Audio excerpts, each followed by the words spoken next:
saw my name connected with tonight's meeting, to be real honest, I thought, I don't want to do that. Because there's a lot of different opinion, a lot of conflicting ideas. So, with that in mind, let's have a prayer. Oh God, life is sometimes complicated. Sometimes we feel ourselves pulled in different directions. Grab your chair. There are people here with different concerns. We would ask that your Spirit might simply keep before us all the best for this community and all in it. When we encounter those with a different opinion, help us to perhaps see a bit of their side and help us to be able to sometimes disagree and still remain civil and friends. For these kind of challenges that life presents us with, we ask for your help. Amen. Thank you, Roy. Okay, I'm going to give a little bit of, can y'all hear me back? Let's turn it on. Okay, I'm going to give a little bit of a summary on how we have come up to today. So if you'll follow along with me. On May 2007, the first test results showing nitrate levels over the permitted amount. South well was put on emergency standby only. Through the rest of 2007-2010, the wells were monitored and the nitrate levels continued to increase. May 2010, Ned Marks presented council with additional testing. Discussion began on how to bring the nitrate levels down. March 2011. Mayor, 2 council members, John and Mel, and 2 community members attended a workshop on increasing nitrate levels at the Kansas Rural Water Conference. That was in Wichita. On April the 30th, 2011, opened special meeting to tour nitrate removal plants at Belpre and Lewis, and hired Evans, Beerley, and Heller. Did I say that? No? Hutchison. It's Hutchison, sorry. Okay. On June the 7th, 2011, Don Heller presented preliminary plans for the proposed nitrate removal plant. June 21st, 2011. Council approved drilling some test wells at the industrial park area. July 19th, 2011 through September 9th, 2011, minutes of the council meeting shows continued discussion and updates from Don Heller and Ned Marks.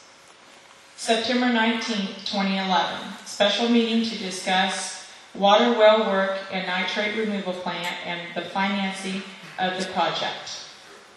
September 20, 2011, public hearing at the American State Bank Hospitality Room. September 20th, 2011, in regular meeting following the public hearing, council authorized completion of the loan application with Ransom Financial Consultants out of Wichita. December 6, 2011, update from EBH and discussed when to have the next public hearing. February 13, 2012, discussed pros and cons of individual reverse osmosis units put in each home instead of full nitrate removal plant. Set bid opening for plant equipment only for March the 1st, 2012. Set public hearing for March the 6th, 2012. And here we are today.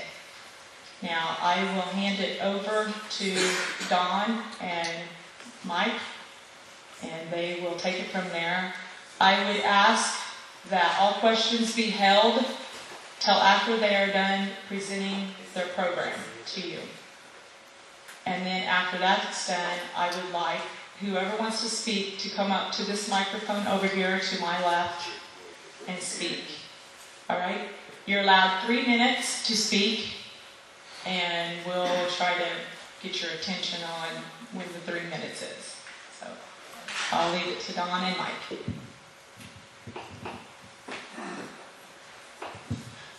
Thank you. Okay, as the mayor said, I'm Don Heller with Evans Byerly Hutchison. I am not one of the founders. I'm one of the owners, but I'm not one of the founders. We're out of the Pratt office. This is the 6th nitrate removal plant that I have designed. KDHE has approved the preliminary plans for our project, and I designed the plants in Belkey and Lewis that the council has toured, and that kind of brings us to where we are now. Mike Younger is another engineer in our office, and Mike and I have been working together on this, and I'm going to let Mike describe the current plans for what we're doing here.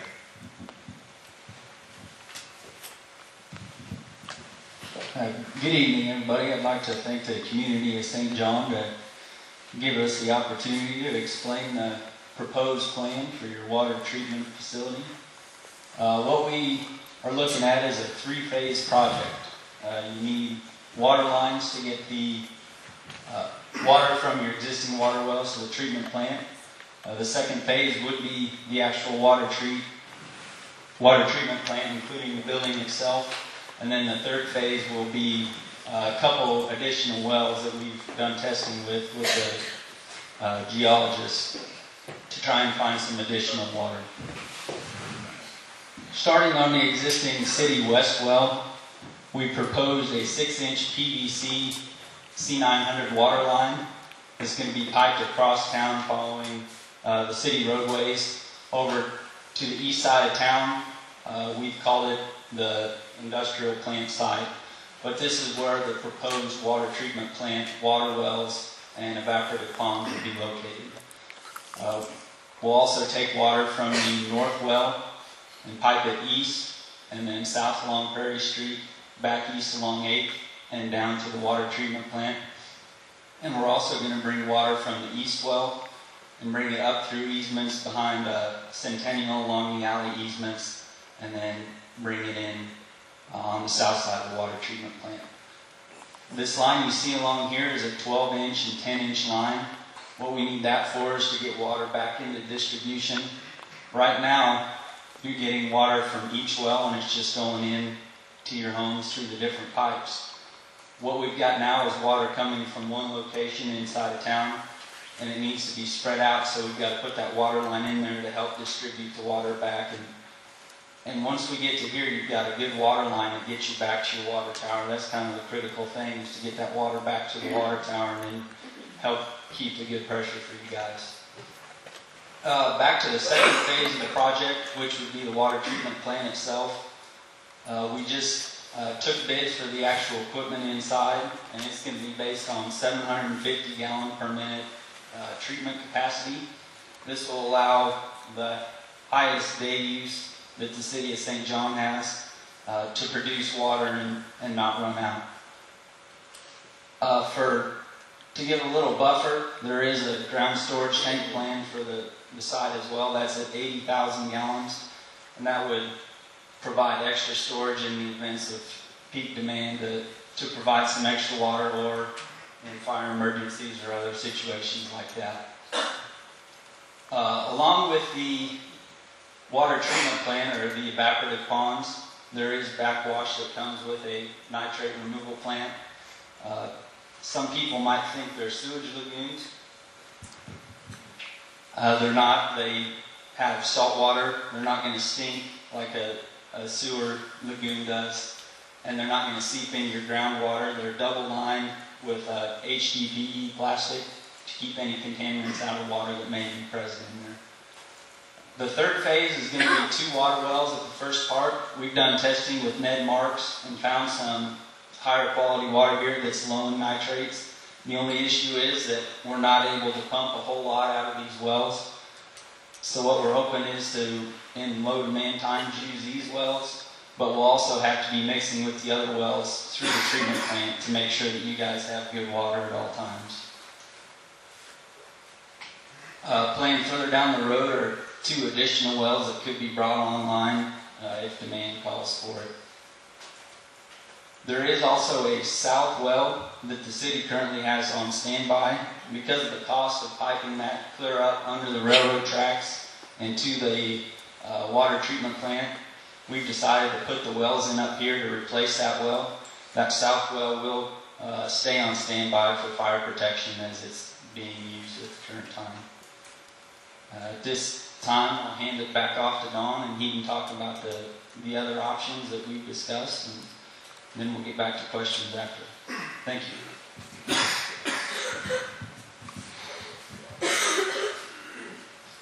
It's been brought up that some people would like to know about individual treatment units, point of use units. What this is it's an individual reverse osmosis unit that would go most likely under everyone's kitchen sink. Regulations would require that if you did that, you have to provide one unit per dwelling unit. Part of this would be, for restaurants that serve pop or tea, all of their water would have to be treated. Any water that would be considered for drinking water would have to be run through an individual treatment unit. You have approximately 750 units in the city. You would have to do every one of those. Every restaurant, in the schools, the law wouldn't require you to do the fountains, but you would have to put up a sign that says this water does not meet drinking water regulations. Now, I don't know if you, but I've seen kids at ball games that get drinks out of the fountains that can't read, and so I'm not sure how fair that is to everybody. For several years, my mother was in a care home. I can still remember every time that she went to take her pills, she went to the sink in her room to get water. It would be up to the city if you wanted to make the elderly drink water that wasn't safe, or if you wanted to put in a unit in each unit at a care home. Any place there's a drinking fountain would be the same way. You would have to make sure that it's safe. Basically, from the city's point of view, individual treatment units would be a nightmare. They would have to hire an additional person just for record keeping. The city would have to maintain a file on each single unit. The city would have to own each single unit. Individuals are not allowed to own units. The city has to own, and the city is responsible for them. One of the questions that has come up is, if the city puts one of these in a house and a year down the road it springs a leak, ruins the kitchen floor, who's responsible? Technically, the city is going to be responsible. However, the city will have to pass an ordinance, and I have seen ordinance regarding to this that required the homeowner to sign off that says they will not hold the city responsible for any damage. Well, I don't know how many of you want to do that, but if I was a homeowner, I don't know that I would want this to sign away my rights to be, make the city pay for damages on something like this. But if I'm the city, I don't think I'd want to be putting these in just because of the liability. I mean, think about it. If you have 750, 800 of these units, there's going to be a leak. There's going to be a problem. The other things, some of the other things that go along with it is that each household has to give the city permission to enter anytime they want to check that unit. Well, I have been to other towns where someone said, I'm not letting those communists come into my house. And I don't know anybody in St. John here, so I'm not talking about anybody. But my guess is there's somebody in St. John that would say that. But they would have no choice. If they won't sign up for the ordinance or sign up to give the city permission, what the city would have to do would be pull your water meter. You're just not allowed to have this. Any house that's being built or a vacant lot has to have a sign up that says, when a house is built here, we will put in an individual treatment unit. It just is a nightmare for everybody involved. We've done a cost estimate, and I used $1,000 per household for these units. I know there's units out there that are going to cost less, but St. John does not have a real high water pressure.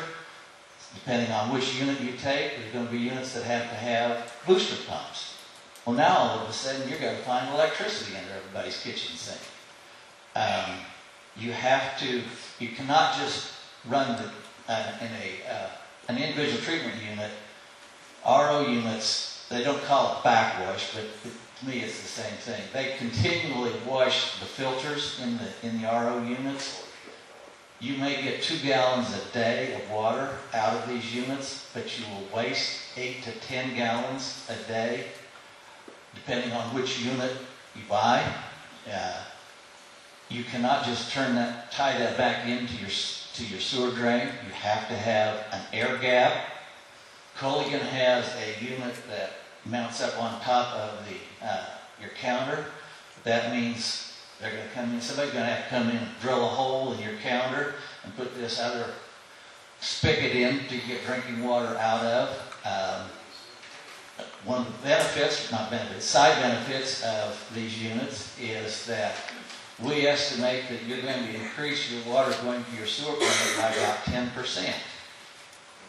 St. John uses about 75 million gallons a year. That means you're going to have another 7.5 million gallons of water going to your sewer plant. Your sewer plant is undersized now. You would have to, if everybody's to put in individual treatment units, you would have to build a whole new sewer system or sewer lagoon system, because what you have is not adequate to treat it.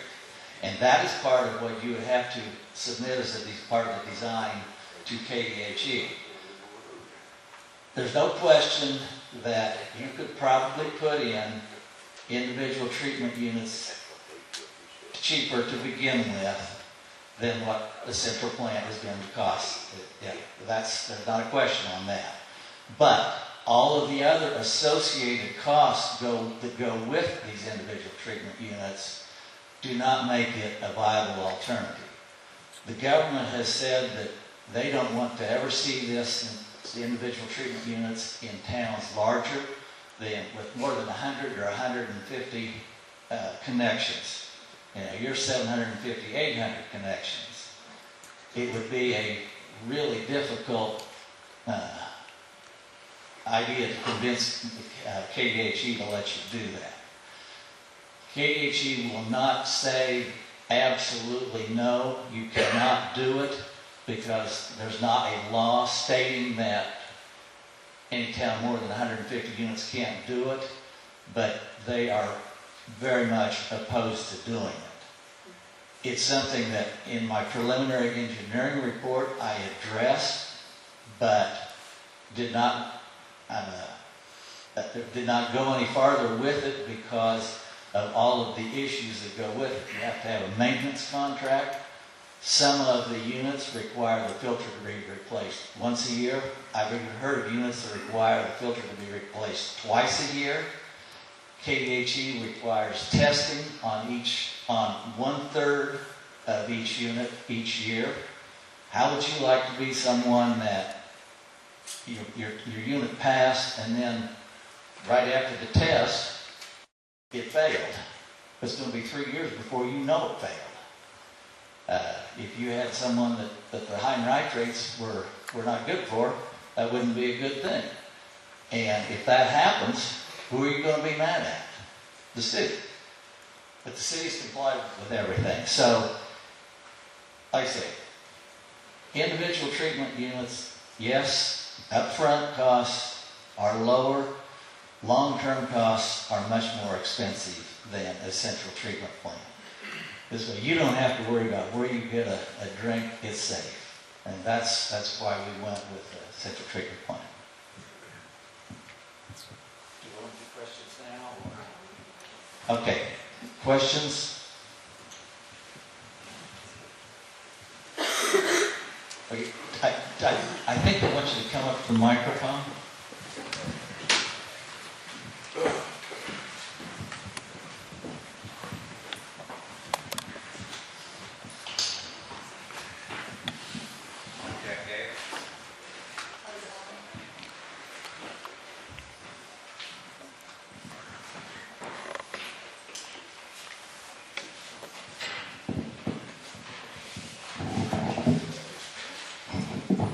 I'm Jack Davis. I've lived here all my life. I was in the plumbing business for about 40 years. And I've got 2 or 3 questions. I'd like to know how much of the nitrate water does a person really have to drink before it might bother it at 11 or 12, whenever it used to be 20. I'm not a doctor, and so I cannot give you a definite answer to that. All I know is that the federal government has done the research, and this is the limit that they've come up with. And I certainly don't know enough more to say yes or no. And the other question is that why would it not have been feasible to drill some new wells and test those new wells? We haven't had a well drilled. We might have had a west well re-drilled out there, but it's been 40 years, so every well is well over 40 years old. I can see our wells going bad. And if you drill some wells that were tested all right, so maybe you could have drilled some new wells and saved that. Okay, I have an answer, a disastrous answer for that. The town of Belpre, which is right down here on Highway 50, about 15 years ago, they had one of their wells go high in nitrates. And they did exactly that. They moved west of town about a half a mile, drilled a new well. It was great. They funded it with rural development. They put it on a 40-year payback. In 10 years, that new well became unusable because the nitrates were over the limits. When we went to Belpre, we looked at that. We looked at drilling new wells. And everything that we found was very close to or over the limit. And we said, yeah, we can drill you a new well, but we don't know how in 5 years that it's going to be over. You don't know in 5 years or 20. Yeah, that's exactly right. I don't have a clue, and I'm not going to tell anybody. The new wells that were drilled in the industrial park, we pulled water sample at 40 feet, and it was like 17 or 18 on nitrates. The water at 100 feet was 2 or 3 on nitrates. We are hoping that we can seal everything off and that the bottom water will not go high in nitrates. But when you start pumping from another and pulling water in, there's no guarantee what will happen. You're right. It may be 5 years. It may be 25 years. I don't know. But that's, we talked about that. To me, that would be a feasible risk to try. Well, I believe the council even pulled samples from various wells, didn't you? And even before I came on board. Yeah, Bobby and Kevin did spend quite a bit of time on different wells around. I would say practically all of our wells that we have within town and a couple miles around town are between 40 and 80 feet the most. And that's one of the problems. A lot of those old wells were not sealed correctly. I mean, they did what they did back 40, 50 years ago. And in all likelihood, that's how some of the nitrates are getting down deeper into the ground. My 3 minutes are... Thanks, Jack.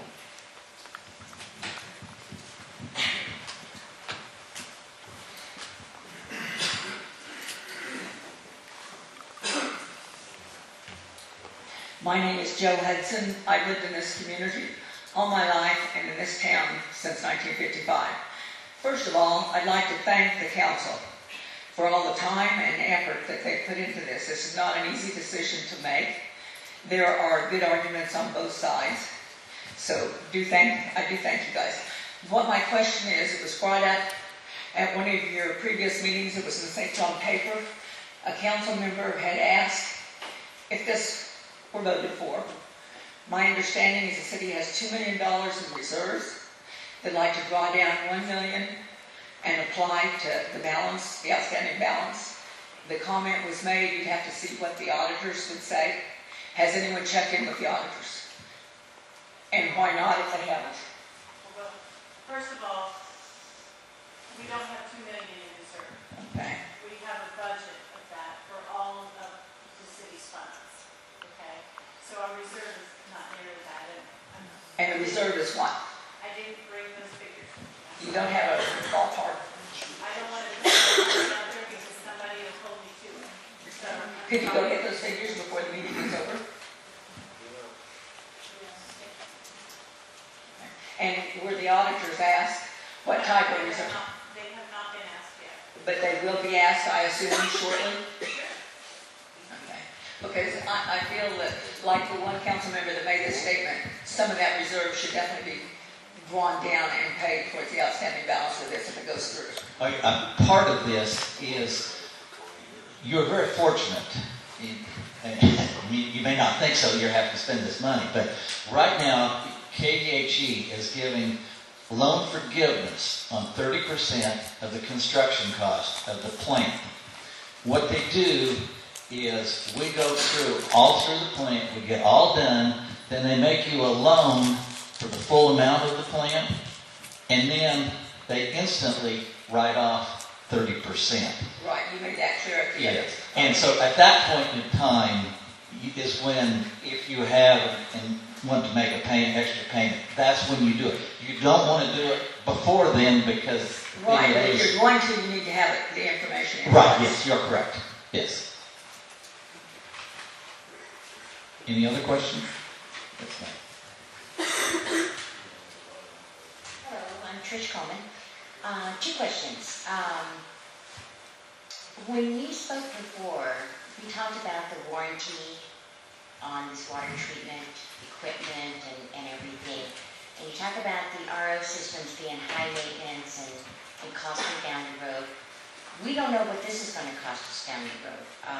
Can you give us an idea what it's going to cost us every year to maintain this? And also, I believe you said there was a 1-year warranty on these liners, which if we're financing this for 30 years, it almost sounds like that RO problem or well problem that you had. Okay. The plant, yes, the contractors that build the plant have to give a 1-year warranty on everything in the plant. You know, Belpre has been running, I don't know, 3 or 4 years and has had no problems at all. The company that manufactured the equipment for Belpre is out of Auburn, Iowa, and Iowa has these little plants all over, and they have said they have had almost no problems. I mean, because the council has seen these plants are so simple that they're just almost. I'm not going to say Things nothing. break. I'm not going to say nothing can go wrong because I know that's not correct. But they're very easy to operate. They're just so little to go wrong that I don't expect this is going to have hardly any cost to you as far as maintenance goes. I really don't. The resin in the units have to be replaced approximately every 10 years. And when we figured out the O&M costs for the council, that's included as resin replacement. And so that will be a fund that will be set aside for that purpose. And operation costs? Okay, we estimate about 20 cents per 1,000 gallons for salt to backwash. Now, that is high because that's if you're treating all of the water. The plant is going to be set up that we can bypass. And right now, we'll bypass most of the water. We'll just treat enough to where the blended water comes out at the end that's below the limit. And so I say, we estimate 20 cents a 1,000 gallons for salt, but that's treating all the water. So right now, you're going to be much less than that. Resin replacement cost, we estimate at 10 cents per 1,000 gallons. And so the 30 cents is what we say. Time-wise for Mel and his people, I don't think it'll take an hour a day. to operate the plant. These plants are very simple to operate. Power costs are very minimal. Again, like Mike said, we're putting in another storage tank, and it will have to be pumped from the storage tank back to the system. But that will be all, the cost to operate the plant itself is just very, very small. You asked about the warranty on the liner. Yes, there's a 1-year warranty is all the warranty, but all of the manufacturers of these liners will say they'll last 100 years. I've got a sample out in the car. For those of you that haven't seen it, I meant to bring it in. I'll go get it here. But this is tough stuff. It really is. And, I don't know how many can say it's going to last 100 years because they don't know. But it really is tough stuff. It's not like the old black plastic that we used to see. This is really tough stuff. And it's a double-lined lagoon with a leak collection system in between so that if the top liner leaks, there's a second liner that will catch it and send it into a collecting system so you'll know. Has that 30% been factored into the last rate increase that we got, or is that going to be an additional 30%? It's already been added. Okay. Last question, or second question and last question. What exactly are the deadlines? There seems to be a little bit of confusion on, I thought in September, October, that was the deadline to be able to qualify for this money. It seems like that may not be true, that the deadline is further out, or...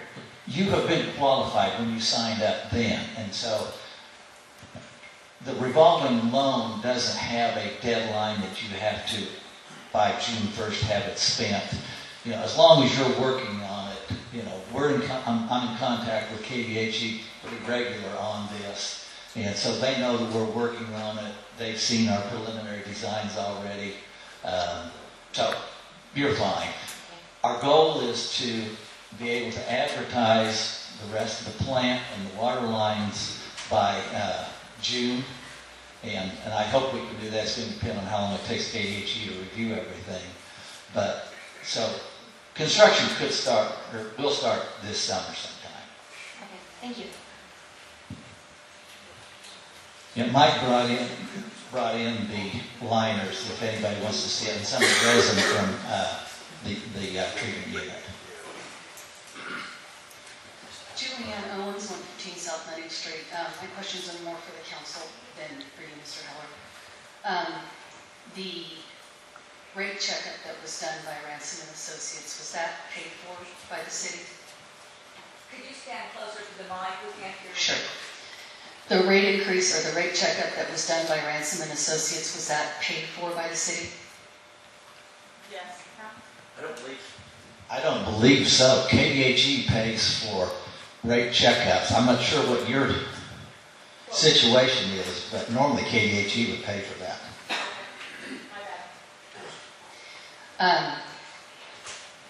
In listening to all of this conversation, it just seems to me that there hasn't been a whole lot of independent analysis done on the costs and the expenses.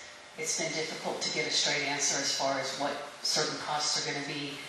And it's my feeling that at this stage of the game, anybody who has provided that information has a financial stake in the project.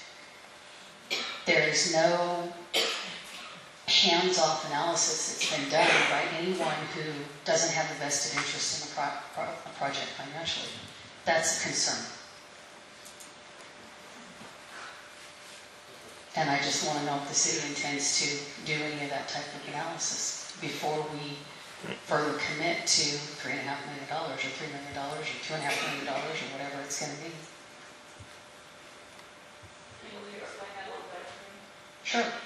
I want someone who has nothing to gain from this water treatment facility to look at the city's revenues, the city's expenses, the cost of the project, the annual loan payments, the annual maintenance and operation costs, and the historical gallons that are being used by the city currently, and process that information to see what you come up with in the way of a rate. and then look at if what we've done for a rate increase, one, is going to cover the costs. Two, if we're going to be looking at another rate increase in a year, or 5 years, or 10 years, what we're looking at. That's something that is, I think, is a reasonable request. At this point, I'm neither for nor against the treatment plant. I don't have enough information to make an educated decision. That's my feeling. So, that is my question to the council is there going to be any kind of independent analysis done? Ransom Financial has reviewed all of the city's finances. John is not an engineer, so he doesn't review my costs. But as far as the rates go and everything like that, that has been done by Ransom Financial. I understand that, and I've seen that And report. he has no vested interest in anything. Okay, I understand it, but that's not my concern. My concern is whether or not the city has used due diligence in looking at the numbers and looking at the information and ensuring that they're protecting their citizens and doing the best that they can for them. If we need to pay more for our water and if we need to put in a water nitrate plant, I'm all for it. But I want to know that someone has done the math and has looked at the numbers to ensure that what we're doing makes sense. It's just like any other business proposition.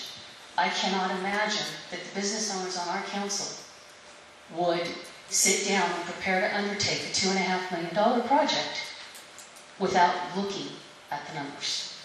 I have the numbers right here. Okay, that's a rate checkout. That doesn't include the 2 annual loan payments. It doesn't include the interest payments. It doesn't include the annual fee. It doesn't include the 30 cents per gallon that Mr. Heller just referred to. All that does is take historical information.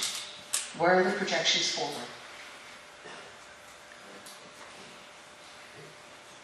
Again,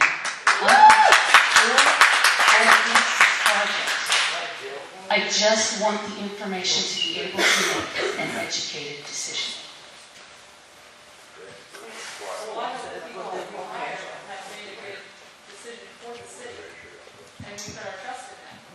Or KDAG would not recommend them. I would prefer to put my trust in our city staff who live in our community, who know what our city is doing, who knows how our system operates.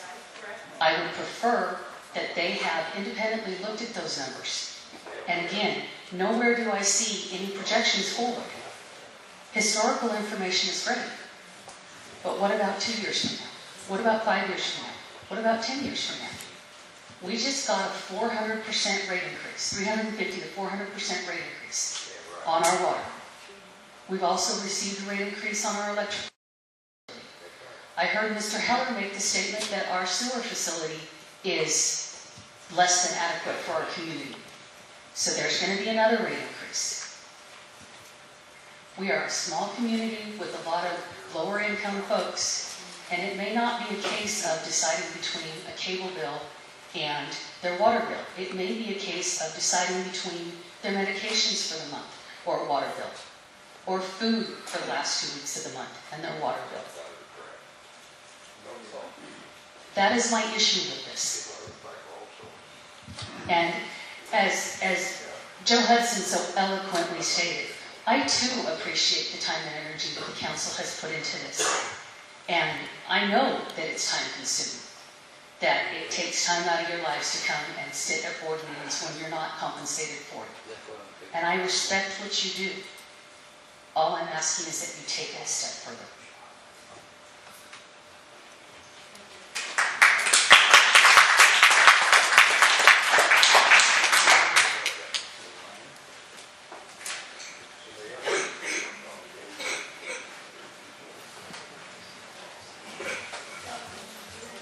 My name's Brian Davis. I've lived here all my life.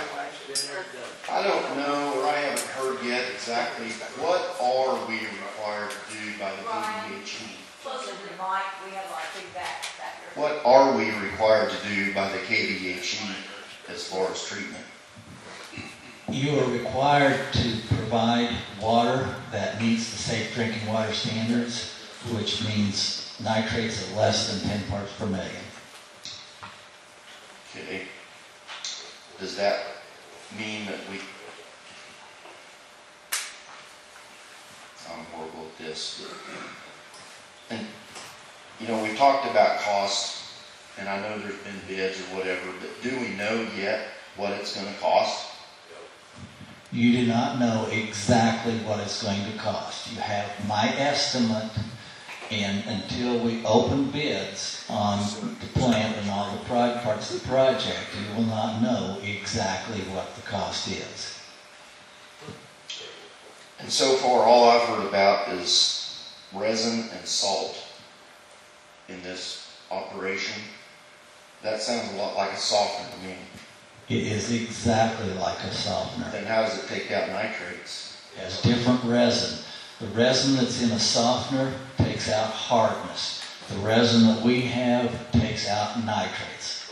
It's an ion exchange. What it is the resin, it sets in the vessel, and as the water goes by, the nitrate ion smacks onto the resin and stays there, and it bumps off the chloride ion that goes on.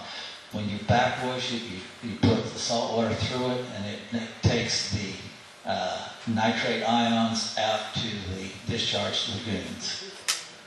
It's exactly like a water softener. So, what is going to be the, do we know what the hardness of the water is coming out? This will not change the hardness at all. It will not change hardness at all. So what's the TDS going to be as it comes out? It'll be what it is now. It won't change that, which is, you know, on well, it's real close to zero. It will not change the TDS. All we're taking out is nitrates.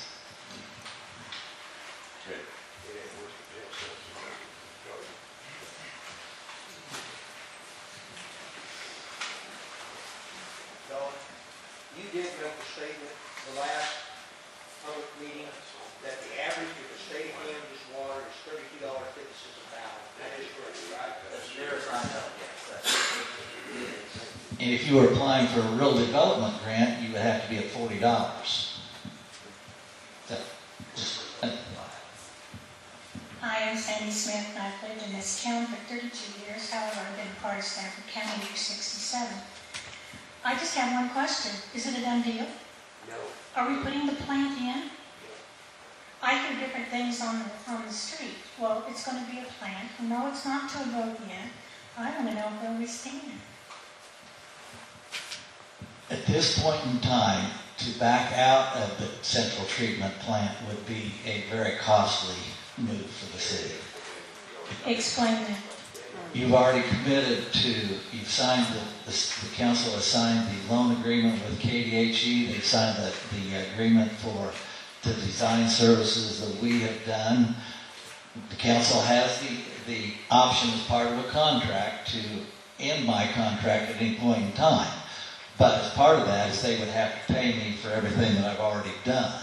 And I don't, off the top of my head, I don't know how much that would be, but it would probably be several $100,000 for all of the expenses that we have accumulated so far. Okay, when I was at the meeting last September, I was sort of accused that I hadn't shown any interest in it in months before.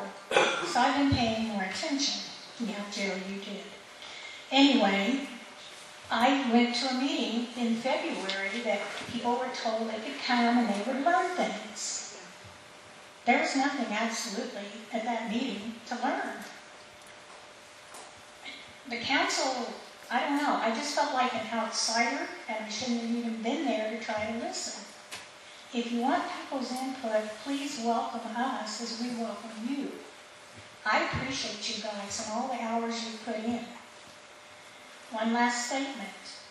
I really wish we could hear from somebody that wasn't going to benefit from the treatment plant. I would like to know more about the individual units in our homes. And Don, you're a very nice person, I'm sure, and you've spent a lot of time on this as your estimate cost explained. But I really would like to hear from somebody that isn't going to make a financial benefit from it.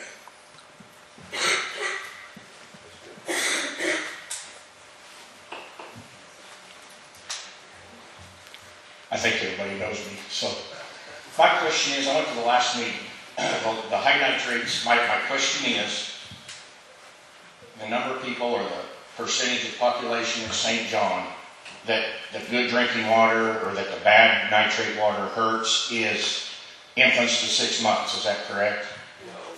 And I used to say elderly, and I've learned that I'm in that category, so it's been changed to fragile. All right, so take into effect maybe the elderly, it maybe affects them, maybe it doesn't, but mainly infants to 6 or 9 months, whatever it is, right? There's studies out there now that are indicating... Yeah, but I'd rather know the facts. I don't care about the studies. That's what gets us in trouble all the time anyway. Then I don't know the answer. Okay. Why? This is going to be a black eye to the council and everybody that's involved with it, about like the building we're standing in is the same way. My question is, why can't City of St. John propose a central location to where those who want the low nitrate water can stick a quarter in the slot, buy a gallon of water or 5 gallons, whatever it is they need for the infants in the community, and let those that want the good water pay for it, and those that want to take the chance. I'm tired of everybody telling me what I got to do that's not signing my paycheck. And my other question is, we're in a public meeting, we're talking about public funds. When this is all said and done, I would like to know what the amount of the check is that's wrote to you when this is over with. Out of the $2.5 or $3 million, the percent of take your end is on it. I mean, I know it's public money, I would like to know that. The engineering fee, and I don't remember exactly, but it's about $215,000 for the design of this treatment plant and all the things that go with it. Okay, and then you said, well, you don't know what it's going to cost, so how can we borrow $2.5, $3 million if we don't know what everything's been bid at yet and don't know what those numbers are? When the bids come in, the loan will be for the amount to cover that. You know, if we have a $2.5 million loan set up, but the bids come in at $2.3 million, your loan will only be to cover the cost of the equipment. And so up to a certain amount, or it'll go over the $3 million or $5 million. I mean, because everything I know that's ever been budgeted, I'm in business, I sell to municipalities. Hardly ever does anything come in under or on budget that I'm aware of most of the time. Well, you're right. And hopefully I have enough money in the budget to cover everything. Well, thank you for your time. That's my questions, I guess. Thank you. I would like to say that The reason we started looking in on this was because we had people come to us at council meetings concerned about our drinking water. We had people wondering what the council was going to do about the poor drinking water in the city. You know, we've talked about it for several years now, but people came to us wanting us to do something. So we have looked into it, and we have hired professionals who understand the ins and outs of the business. I'm not an engineer. I don't think anyone out here is an engineer. I don't know anyone on the council who knows how to do a rate study. So that is why we turned it over to them, so that we would get a good answer, so we would know what to do. So I know some of you are upset about this, but we really have tried to listen to the experts and make a decision from that. Again, I'm Julianne Owens. Mr. Munden, to answer your question, according to Exhibit D of the loans paperwork that was signed, the engineering costs are estimated at $444,592. The administration costs are estimated at $8,595, and the construction phase of the project is estimated at $2,504,000. $504,000. The fee that I gave you is for the design. The number that she has is for the design and the inspection during the construction. That's the difference between the two numbers.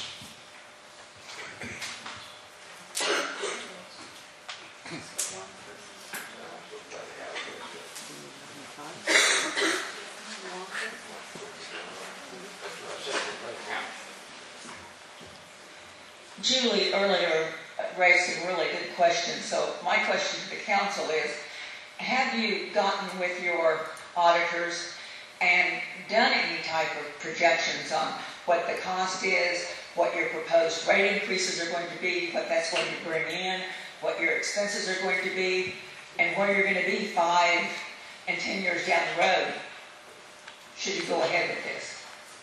Have you done that? Are you going to?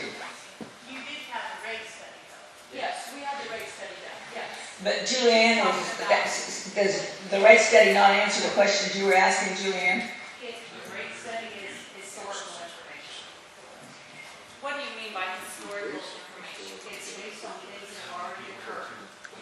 It does not project forward. And as far as there's no one on the council who can do a rate study, I'm volunteering my services. I've already started pulling paperwork together. I spent 9 years working for a municipality in Porterville doing exactly this type of work. A huge portion of my job was to put together numbers every time we took a rate increase to our city council. And we could not raise our rates without 2 consecutive public hearings. Those are California laws. Now, this is Kansas, it's different, I understand. Numbers are numbers. But here's the thing, Julianne, is that, you know, a year ago, we had people wanting a water treatment facility now. You know, we were moving on this. We did the rate study back in August, September, so where were your questions then? I mean, this is going to set us back yet another 2 months. Well, I will be so bold as to answer for Julianne. I don't think enough of the information has been made to the public until maybe the informational meeting at the American State Bank. You know, they're just, if you're not a personal friend of someone on the council or the mayor or something, you may not, you know, you may be a little bit in the dark. So I think Julianne raised some good questions, and I'd like to see you take advantage of her volunteering to do that. If you'll see me when we're done here, I'll give you my card, and if you have any questions that I can answer, I will be glad to help you.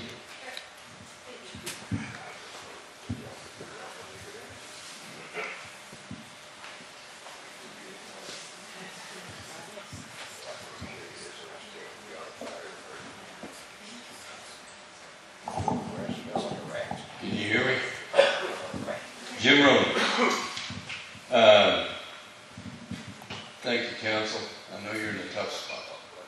Been there before. You know, you project these things, and I don't know if you've noticed or not the price of gasoline. You've got a project going, and you're going to hire somebody from outside of town, and they're going to be driving to the project. And I've been in on a few building projects, and the price goes up and up and up and up. And even the water rates, you know, you just increased your water rates 250%, and everything is going to be based on gasoline, diesel, you name it, because that's the way the world is. And just as a side note, and I know this is no place to mention this, but I've got the microphone, and I've got the council here. And I have a beef with engineers. We did a concrete street on Centennial Street, and we had it pegged at $80,000, and we couldn't do it without an engineer. And all they had to do was take the dirt out between the gutters and put the concrete in. And it cost us $40,000 for nothing. And I wish everybody sitting at that desk would come out and walk up and down Centennial Court. The concrete was falling apart the first year, and it's getting worse every year. So, we pay for an engineer. You had nothing to do with it, but it was an engineer that was required. And my other question is on this rubber or whatever you're going to guarantee for a year, if it'll last 100 years, why won't the company do at least 2? They got at least 2. If you want me to put that in the specs, that they give a 2-year warranty on the They ought to go line. 100. If it's worth 100 years, they ought to go 100. We have an RO in our house. So we're going to be RO twice. And we own our own RO and we take care of our own. We put filters in. We take care of it. If the city was to do that citywide, you would not be allowed to do that. I bet you're going to play hell getting ours out of our house.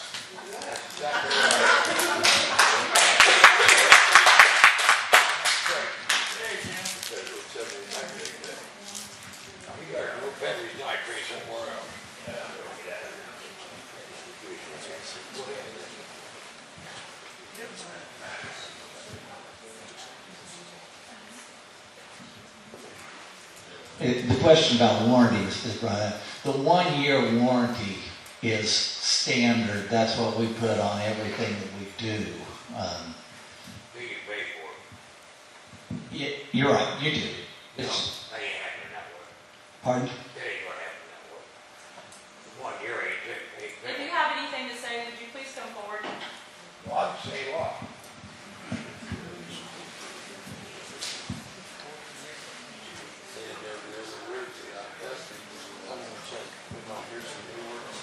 They all made it all live here in town. Sounds to me like I'm hearing a scam job. About what? They're trying to put this purifier over on the people that they ain't necessarily wanting it. I've already got my system. I'm not the one pushing this. Somebody is. It's the federal government that has set the limits on nitrates in water, and the city is just trying to comply with. They are? Why are their tests a lot different than mine on nitrate level? They're testing water from the city wells. That's what they have to test from. That's where my water comes from too. Yeah. I don't know what test you have, you know. I have a chemical test run on my personal city water. And they're totally different than what they're saying. The city takes their samples at each well, and it's entirely possible that by the time it gets to your house, it may be the well that's low in nitrates to be the one that's running. It may have been blended in. I don't know what you have at your house. Nitrates is 14. I think that's something to be concerned about. I agree with you. I really do. But I don't believe in spending $4 million just to find out if this outfit's going to work. I don't believe that. But I think they're throwing money away. If what outfit is going to work? I'm sorry. What's your projection? I don't believe that's going to work at all. I was in the Navy. I know how we take care of water. You don't believe that the plant that we're building is going to take No. the nitrates down? No, Roswell not there. Well, I have 4 of these plants in operation right now, and they're all working fine. I'd sure like to see them, and I'd like to see some evidence. I'll be glad to take you to Belpre or Lewis, Woodland. I go to my co-op station. I don't know what you want me to do. Well, unless the chemistry has changed over the period of years to get anything, so nitrates or anything else out of water, it has to go through a membrane or state. Well, no, that's not true. You said, Ion exchange is listed by the EPA as one of the best available technologies for treating water. for taking nitrates out. Ion exchange will not take everything out. It is only good for certain things, but ion exchange works very well for taking nitrates out. Well, I'm not taking anybody's word. I see it. I want to see proof. You let me know, and I will be glad to take you to one of the plants and show you the before and after results of the water. Anytime you're ready. Okay, thank you very much. Time's up. I figured it might. Jill, I'm not going to get the microphone for this quick question. I saw Jan, I believe, for a while. Does she have those figures yet? Yes. Could she share them with us?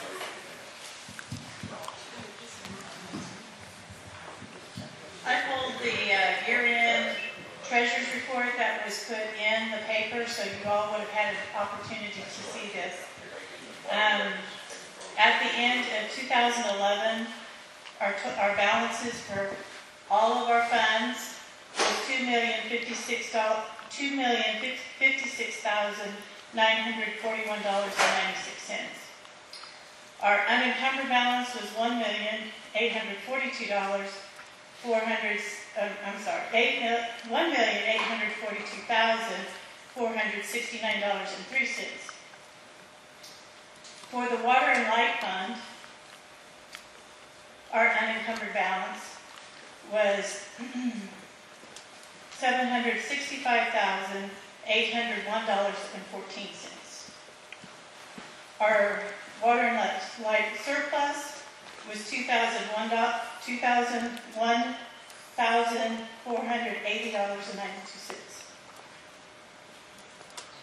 What was that last number again? 201-480-92.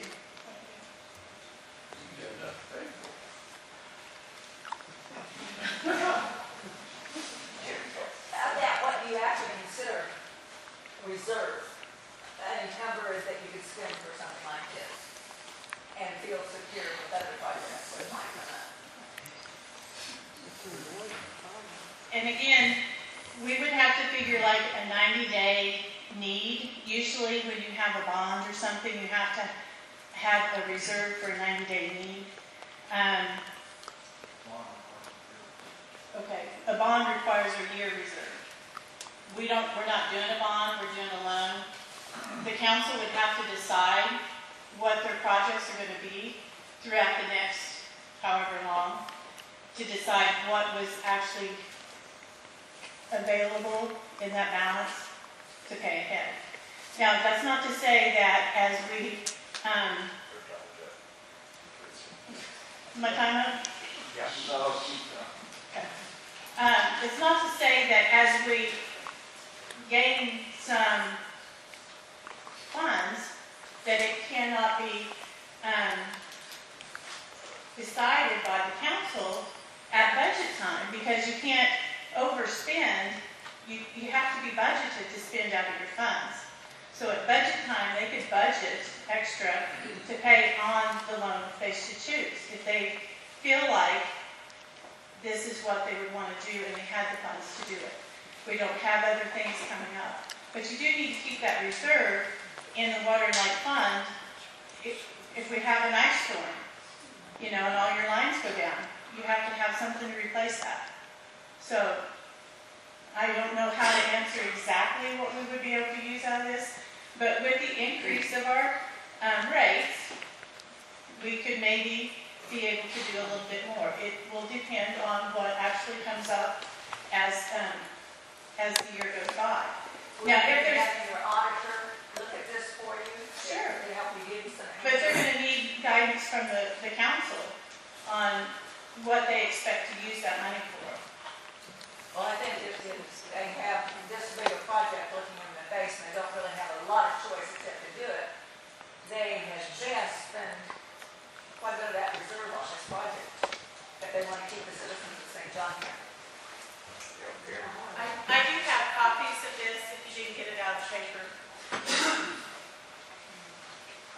She sounds like she's working in Washington DC. I mean, she's talking about paying things before. I mean, that sounds good.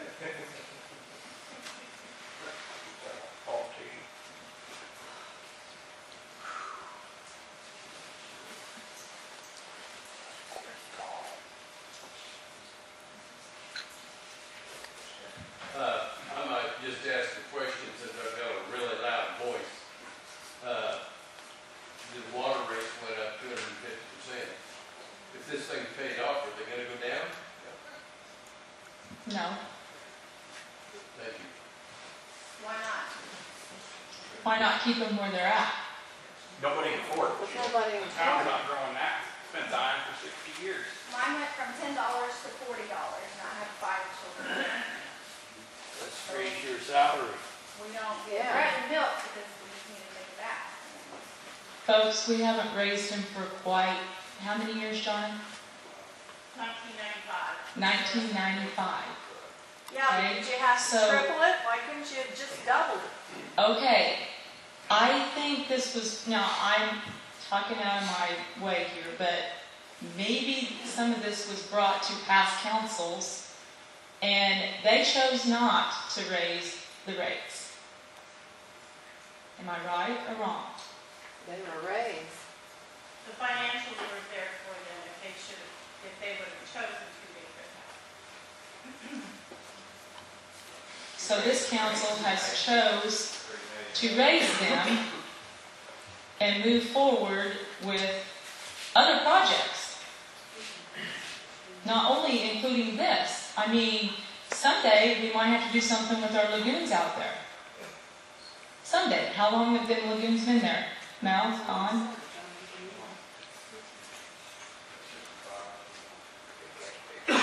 You know, diesel's $4. Am I going to pay it? Yeah, I'm going to pay it. That's part of my living. Am I happy about it? No, I'm not happy about it. But I still have to pay it. And one thing I would like to say is Don was hired, and his company was hired by the city of St. John. So I hope that no one's angry at him and his company for doing his job. Right? He is an engineer.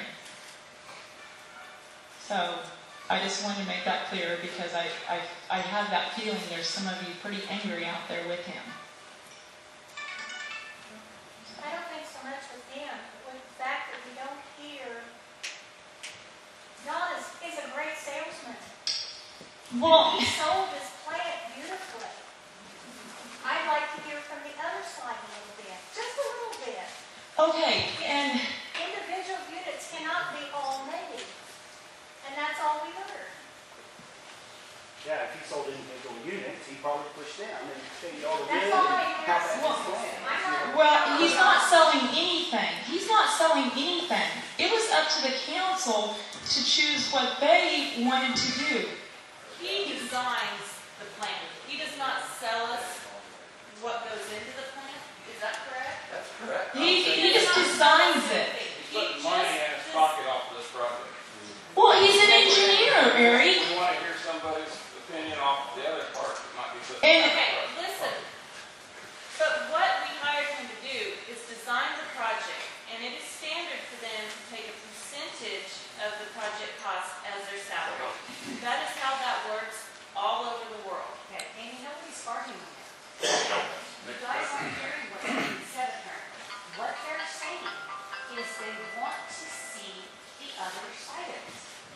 They're not arguing that Don is wrong, that he doesn't deserve to be paid for what he's doing.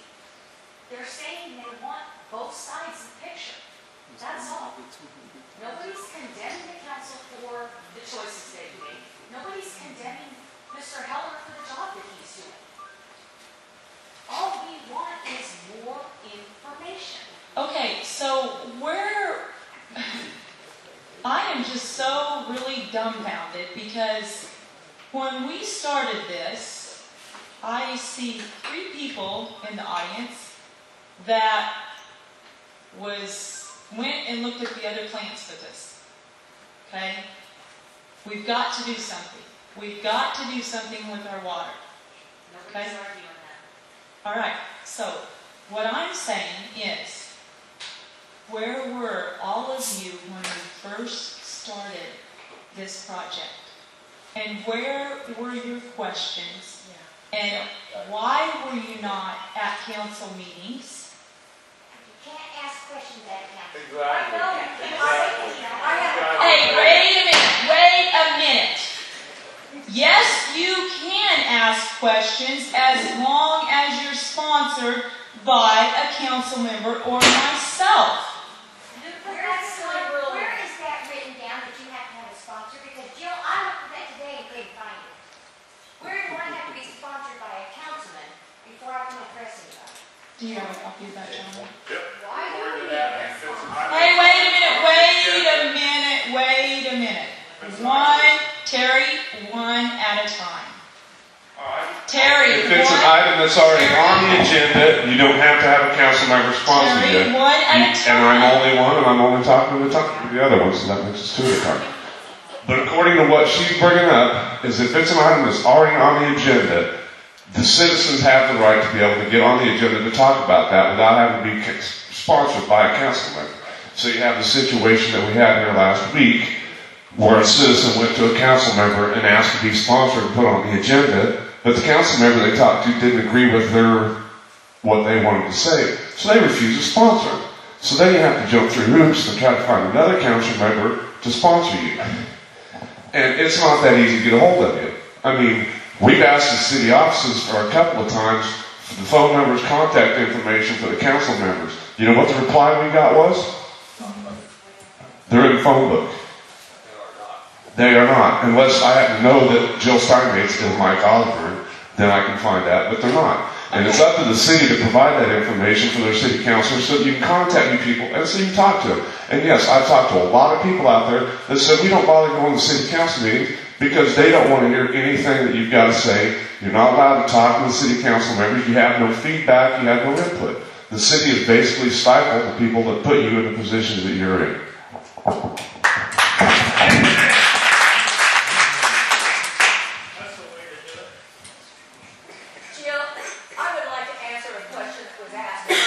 Come up, Joe Carroll, please. Kenny. I would like to hear Kenny's question too. He was standing up here for 10 minutes. My comment was, people were asking, they'd like to know more about options and things. I thought I heard Don explain to us tonight what would happen if you went to these individual units in the houses and all the problems that you might face. Well, isn't that an answer? To me it was. Thank you. In response to your says they'll never take your RO unit out. Oh. I don't think that's what it said. What did you say? Okay. Well, I don't know you, I don't know anybody here. But if the city made the decision to go to individual RO units, they would have to take your unit out and put in their unit, or else they pull your water meter. The city will not have any say about that. That is part of the law.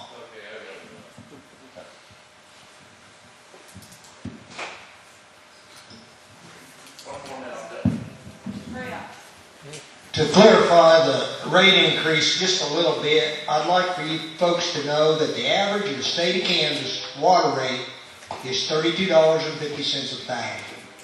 St. John went up on their rates and we're still under the average for the city or for the statewide water rate cost.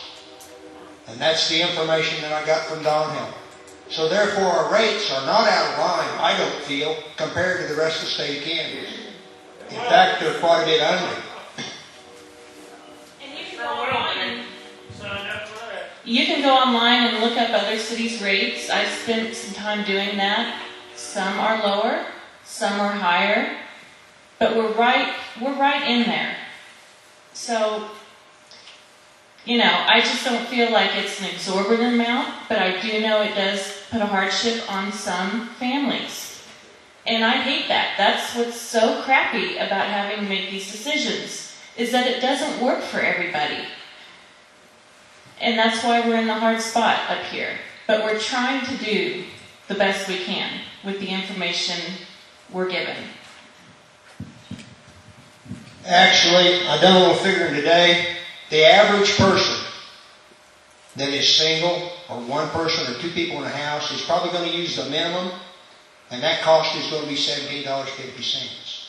We done a couple other deals here, people on the council, And it looks to me like their bill is going to go up about a total of $28 to $30 a month, which doesn't seem to me like a lot of increase. But now on the other hand, if you use 40,000 gallon of water, your bill is going to go up considerably because you use so much water. And I just figured that today. You guys, I think when it comes down to, from what I've been around town since the meeting at the bank, over here, whenever that was, it's not necessarily the most expensive option is the best option. Whether it's reverse osmosis or you put a water island into town where everybody get a hold of it, but it just seems like every time something comes, you mentioned the fuel price, it's up. The mill levy's going up because of the hospital thing, maybe. Everything is going up, and you guys raising the water rates could not have come at a worse time. The way the state of the economy is right now. Like you said, if the other council board have delayed it, okay, so what's one more year? What's 6 more months?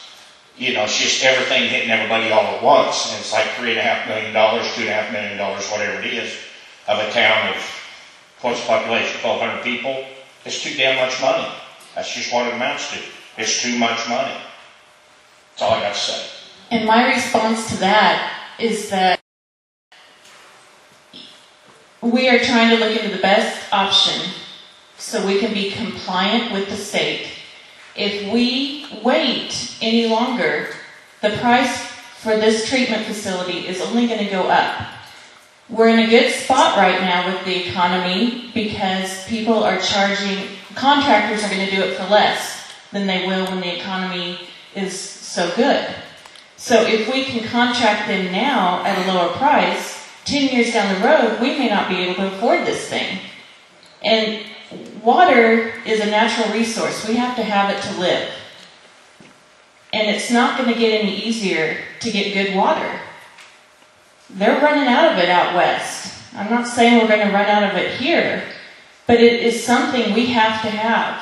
And so if we can afford to provide good water through a treatment facility now, we're going to be that much better off than other communities in our area. So I guess I just look at it like it's the sustainability of our community. If people aren't going to want to move in here if they can't even drink the water, Hey, I talked to John the other day, and she said the state would shut us down if we didn't do this. Can you explain that? The state will shut us down. What does that mean? I think Don would probably answer that better. How can the state shut us down? There's not a good answer to that question. The state has regulations that the city has to provide safe drinking water. If you're starting, like you have wells that are over the limit on nitrates now, pretty soon the state will send you a letter saying, do something. And in a year or two, if you don't do something, they'll get a little nastier letter.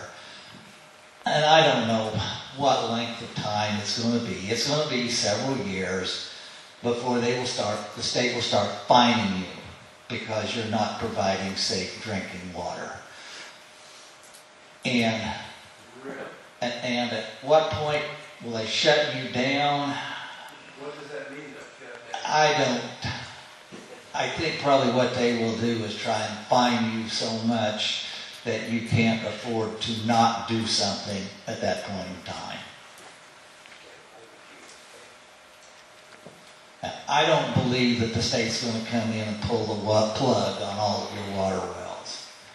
But they will fine you so much that you can't afford to not do anything. But Don, what if you can't afford it now? What if your community cannot afford it now? How can they make you do that? That's just ridiculous. If you can't afford it, what do cities do that can't afford it? How do they afford it when they can't afford it? You build 6 of these in a county. How many counties in this Kansas or in this state? There's 105 counties. 105 counties. You built six of these plants. that's not a very good percentage if we're in that much trouble. Well, not every city in the state has high nitrates. I understand that. But on the grand scheme of things, I mean, we can't just be the seventh one in line. Now, there are other engineers besides me that design plants. But what you can do if you just can't afford it, I don't have an answer for. You don't buy it. Don't buy it. If I can't afford new shoes, I don't buy it. If I can't afford gas to go in my vehicle, I don't buy it. If I can't afford drinking water, I'm not going to buy it. I'm going to go thirsty. Or I'm going to steal it. No, but you have babies that need water, Eric. Am I right? Right, but if you Yes, can't I afford am. it, you have to steal it. If you can't afford it, you cannot buy it. You're a businessman, Bill. And you made a remark that contractors, now's the time because contractors work cheaper. I don't buy that. They can't work cheaper when they're paying $4 fuel from Wichita to get out here to work. I raised my rates the other day on my delivery costs because fuel went up. I don't work and drive cheaper because fuel's higher. I do the same service. I have to charge more to do that. Okay, what I guess I was saying is that people aren't building like they were 5 years ago. So those contractors are a little hungrier for any job that comes up. So they might bid it in a little cheaper than they would otherwise. Yes, we're hungry now too, and when the economy's good, we're hungry, so we can spend a little more. It's not a big deal. I know, guys. It is not easy. It is not easy for us. It's not easy for you. And I apologize for that. Speaking about contractors, would they even use local contractors like they did on this building? It was all our tax money, but they use people from out of town. The project will be bid out, and if your local contractor wants to bid on it, they are able to do that. There's not an exclusion clause for local people. Yeah, chalk up a little bit.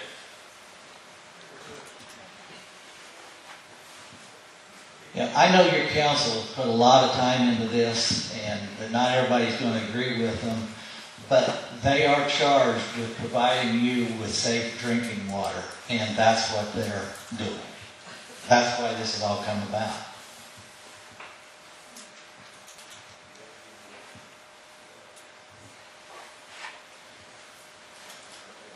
Is there any more questions this evening? Well, we're already paying $6 a month on that pipe that's put in years and years ago. Why can't you use that $6 on that instead of the rate raising so high? Improvement We fund. pay an improvement, I'll let John. and that was for some water pipe years ago, years and years ago, and we're still paying that.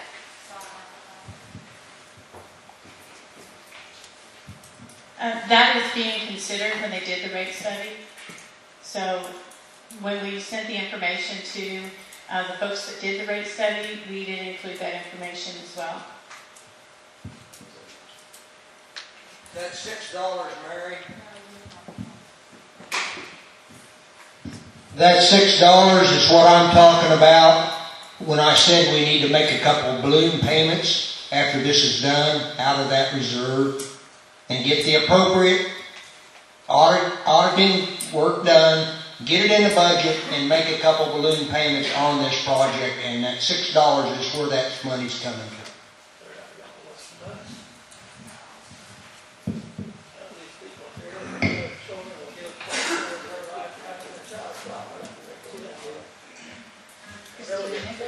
I just have a little question. I'm not up with all the rules and the rule books.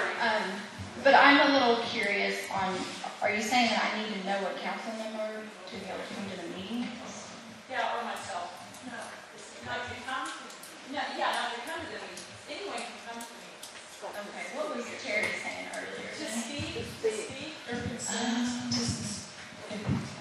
Speak or concerns, we would like for you to be sponsored by a council member or myself. What if a council member doesn't like me? Yeah, it's just a code of procedure that council approved because Are you sure that It's through the Kansas League of Municipalities. yes. Is that correct? And we've got some council members sitting up here that got really irritated many times because when they came to the meeting, there was new information in front of them that they did not receive on the Friday before the council meeting. Okay? They did not like that because they did not have time to overlook the information. So look over the information, sorry. Yeah, okay, thanks for that. So it was council's choice to do the code of conduct. It was their choice, not mine. No, I guess I need a rule book or something. I was a little confused on why I need to know somebody on the council members. You don't need to know them. You just okay. I think you just have to let the city office know that you want to speak at the meeting, you have a concern, and they will put you on the agenda. No. Oh, hold on. The Friday before our meetings. If you are not on the agenda before Friday, then you need Friday at noon. Between Friday at noon and Tuesday, if you would like to speak at the meeting, you do need to find a sponsor. That is the only time you need to find a sponsor. Or you can wait until the next meeting. Or you can wait until the next meeting. Again, because the reason I'm asking is I tried to speak at one of the council meetings. I asked 10 days in advance, and I was told I could not be put on the agenda. Who did you speak with? Donna, I sent her an email and asked her to put me on the agenda to talk to the council about something, and I was told I could not be put on the agenda. I could not speak to city council without being sponsored by the city council. And I'm not aware of that Takes situation. away from the people that elected you all to be up there. It's happened That's more than tyranny. once. That is one step away from tyranny. We're elected to do this. The only time you guys have to make your opinions known is at the polls. That ain't right. No, we want to hear from you. You need to stop the people at your front office that keep stopping everybody from talking to you and sending them off other ways, because I'm not the only person who's had the problem. I've talked to numerous people that have talked to the office people and asked to talk to the city council. They've been told they couldn't. Okay, let's get one thing straight, Terry. I am tired of you bagging on And my I'm tired city of office. you acting like you're God here, and you. No, that is very, very you want me to rude. bag on them, I'll start bagging on them a lot. You know exactly where I live. And how many times have I called you and asked you stuff and you've never returned my phone calls? You've called me? 3 times I've called and left messages with you and asked you to return my phone calls and discuss something with me, and you did not do it. You called me. Mike Osborne in the phone book, which is the only contact I could get because the city wouldn't provide me contacts. Matter of fact, one time I called your cell phone because Sonny Ralston gave me your cell phone number. And I called you on your cell phone, and you never returned my phone call. 3 times, at least. Okay, I apologize. So that's what I'm saying. And I don't check my home phone at home. Mike does and my kids do. And if they do not give me the message, then that's their fault, And not that's mine. why, that's what started me and Christian's campaign 6 months ago, to get contact numbers and information for all the city council members so that we can put it out to the public, so that when they need to contact you and ask you or talk to you or get sponsors to be on the stupid agenda, that they can do that without having to go to the phone book, as we were told, which is a violation Well, of Kansas Open Records. that, in my opinion, that's private information. It's not. Someone's cell phone number, Terry? Whatever number you choose to be contacted at. In other words, you just said you don't check your answer machine at home, so Mike Osborne's phone number in the phone book would not be a good number to contact you at. So you should provide the public with another phone number that they can contact you at, where they know that your teenage daughter won't accidentally erase the message without giving it to you. And that's all we were asking for, was some way to contact each and every council member up there so that they would get the message. Because you can't just go up to city council now and talk to you like you used to be able to. You used to be able, if I had something I want to talk to city council about, I could go up and just talk to you about it. And then you all Okay. discuss it later. I think, Yes. And let me tell Terry, And the reason why we went away from that was because we felt like when people come to the city meetings and they have a concern, that they wanted an answer. And sometimes we would not have the right information in front of us to give a proper answer. And so we felt like in order to be able to do that, it would be nice to know a little bit ahead of time. But you spoke with me last week about maybe having some announcements or something where you can announce hot summer nights, or people can bring things to the community that they want people to know about. Anything that you want to talk to the council about, you should be able to go there and talk about it if you don't expect an answer tonight. Yes, I can totally understand if I've got an issue that I expect you guys to deal with and give me an answer on it tonight, then I need to provide you with all kinds of background information ahead of time. But if I want to come up and just bring something up tonight and I expect you to act on it, I should be able to do that. I don't like the idea that I have to go to a council member to get sponsored, because I can tell him what I need to do. He can talk to the council members, it can get passed around. By the time I actually get a chance to speak to me, y'all made your minds up. I'm wasting my time. Okay, thank you. And are there other questions about the water treatment facility?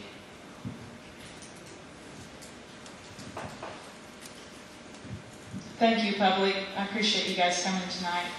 And we do welcome you to any council meeting that we do have. Please. And I appreciate the council and all the work they've done, because you guys are putting a rock in a hard place. Thank you, Trevor Darrell. So we are going to close our public hearing, and we're going to have a 10-minute break, and then we're going to go back into our regular scheduled meeting. Thank you for coming. Executive session, 15 minutes, and then the police department. I'm sorry, Ryan, 15 minutes?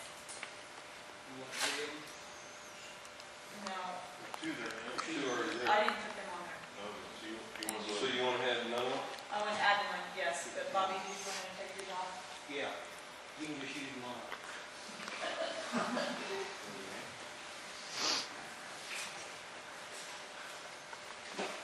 And I would like to add, under citizens' comments, yield some time to Julianne Owens to speak. I second that. I'll give 10 minutes.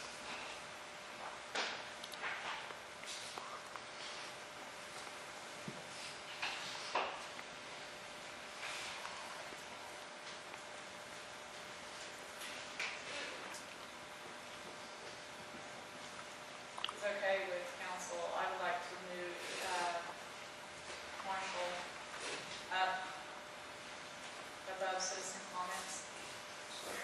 Don't move.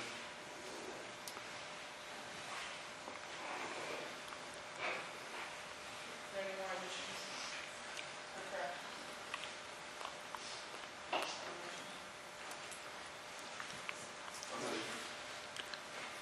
All in favor, say aye. Aye. All opposed, say no.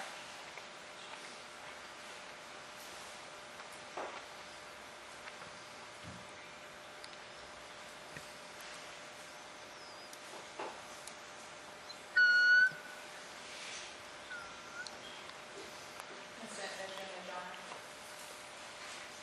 To approve the minutes of the regular meeting, February 7th, 2012, approve appropriation ordinance 030612 in the amount of $9,539.60. Approve appropriation ordinance 03062012A in the amount of $78,954.70. 70 cents. 70, yes. So move. Bobby, second. All in favor, say aye. All opposed, say no. Fire department, Marshall? We got 2 sealed bids on the van.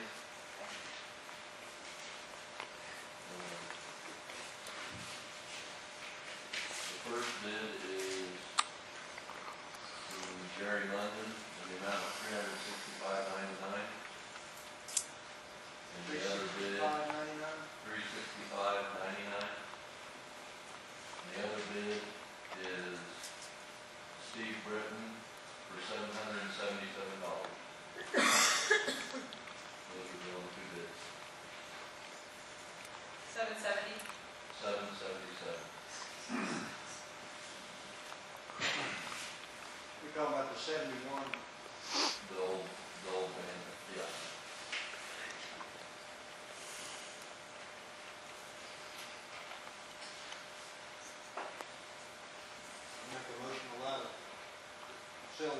whole van to Steve Griffin for $777. Second.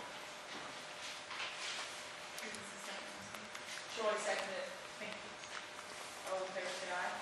Aye. All opposed, say no. Is, That's all we have. is there any questions? On the deal, there was a need for some axes, some brass axes. Those were retirement axes that we purchased. We purchased one, Dennis Page, who's put in 22 years and retired. He's actually going to sell in the department. And we had already been in the process of buying one for Leonard for his 22 years of service. We had that also. Good.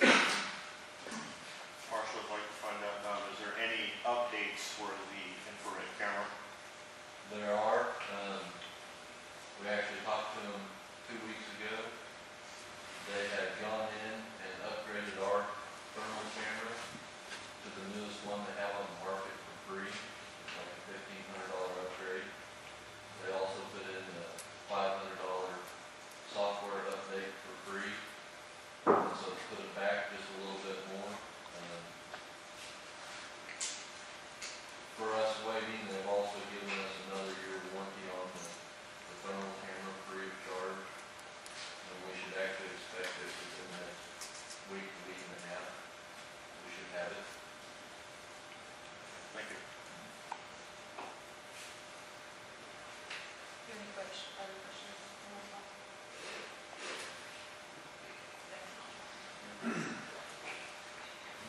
Citizen comments, Julianne?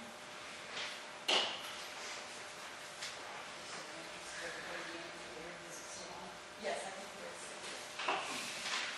Not sure. I'm requesting that council postpone item 1, administration Mel, awarding the bid for the water nitrate removal facility, and I apologize if that wording is incorrect, and the award of the contract until the April 17th council meeting. This request is to allow time for financial analysis to be done to resolve additional citizen concerns. Items that will be addressed in the analysis will include, but may not be limited to, the following: reserves on hand at January 1, 2014, due date of the first loan payment.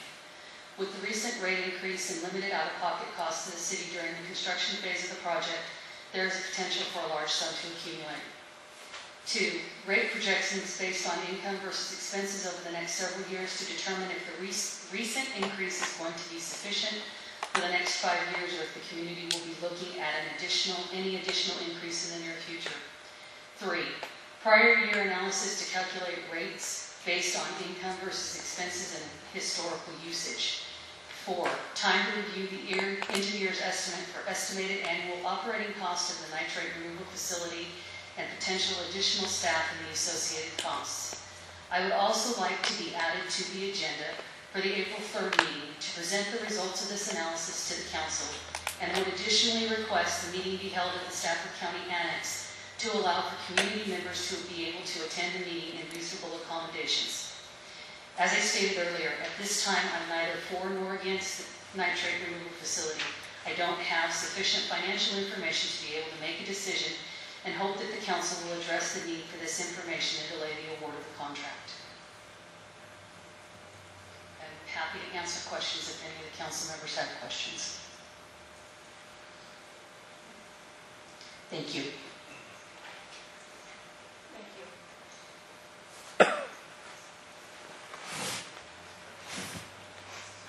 Okay, administration, no? Don Heller's here for the bid opening. We have got the bids for the nitrate removal plant, so before I had opening, we just got the results. I didn't bring that for everybody.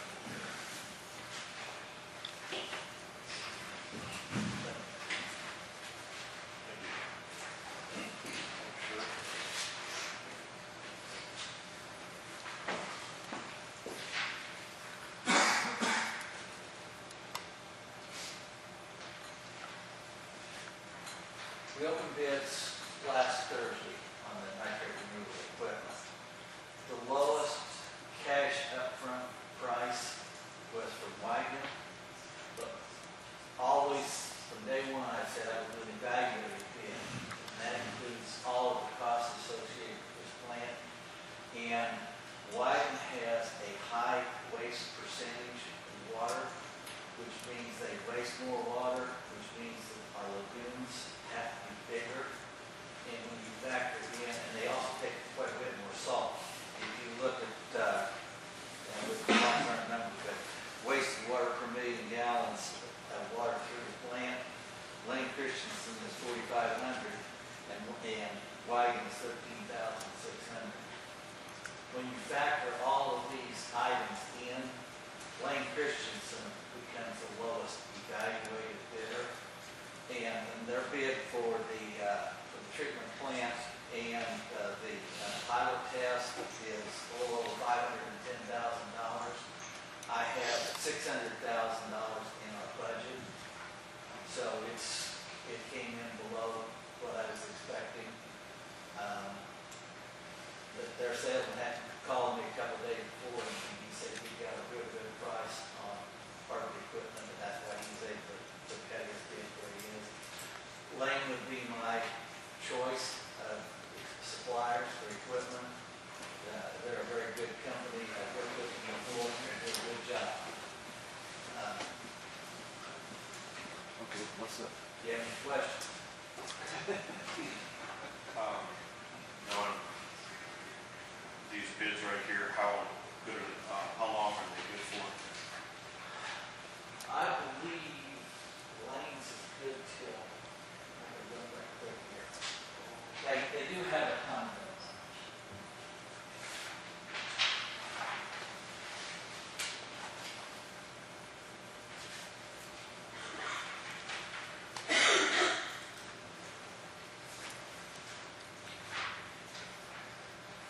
I want to say May 1st. And then they also have a clause that if anything worldwide happens, that they allow themselves to cover their costs, their increase in costs. And I have had that happen, to have a contract, signed a contract back out because a couple of years ago, increase in costs.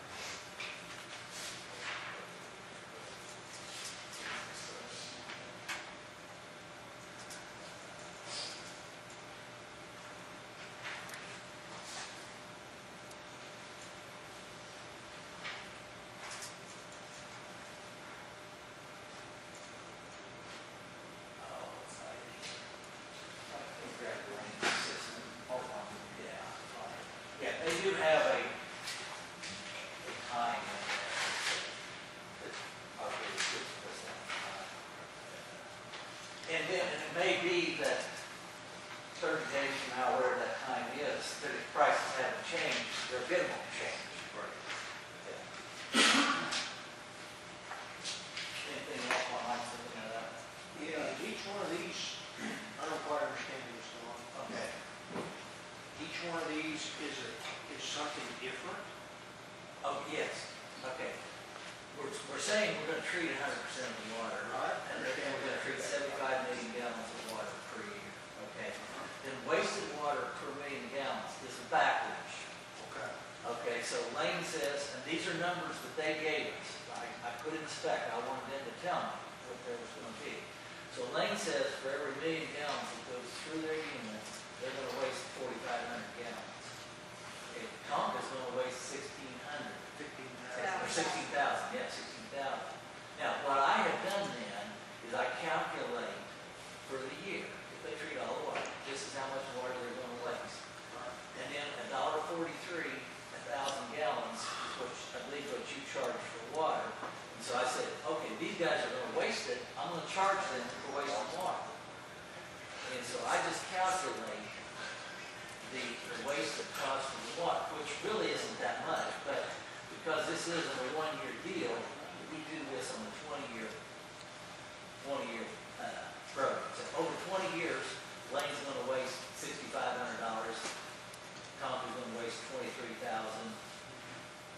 Envirogen $8,000. And then I do the same thing, pounds of salt. That's how much salt. So a year, we're going to use 227,475 pounds of salt. If you treat 100% of the water, correct? Yes. And then the salt is a we use $100 a ton for the salt. And so again, I penalize the ones that are not efficient, is what it amounts to. The most efficient ones come out at the lowest cost. And so then we just add up all of these costs to come up with what I call an evaluated cost. And that's Okay, what's included in this? the lagoon, that includes the dirt work and the liner and everything. And that's just an average price that I have taken from previous jobs. This is at $350 or $350,000 per surface acre is what that is. Okay, so what is all included in this $955,000? Okay, that is just our evaluated cost for 20 years to operate the plant. And it includes the cost of the lagoon. Because if equipment is not as efficient, it takes a bigger lagoon to evaporate the backwash. And so I say, okay, you can maybe save some money by buying a cheaper product up front, but if you spend another couple $100,000 building your lagoon bigger, you've lost money. So what you're saying is it's going to cost $955,000 to run this plant? No, that includes the cost of building the lagoon. Yeah, and that part is also in the cost of the plant. So if you take that part out, then this is what we're projecting the cost of it would be over 20 years. Okay, so we need to take $176,000 off of $955 and use that figure for cost for 20 years? Well, yes and no. This number is just for my evaluation. It's really not a number you're ever going to see. All I did is I put this together so that I can compare the equipment costs. Yeah, you're never going to see numbers here. That's numbers just how I evaluated the equipment. And I gave you these so that you're not thinking that I'm just making up something so we didn't pick the low guy. I'm saying this is the reason that would recommend you choose Lane for the equipment because their overall cost is the lowest of the bids that we have. Does that make sense? Is it safe to say then the more the water that it wastes, the more salt we're going to have to use? That's correct. Okay, then on this Lane Christensen, we're wasting 4,500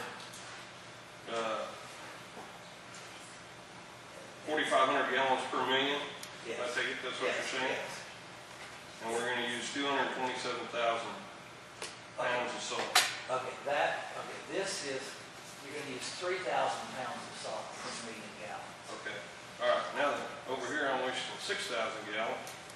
Okay. And I'm using less salt. Okay, he just has a different way of doing it. It's not, each equipment manufacturer is a little different.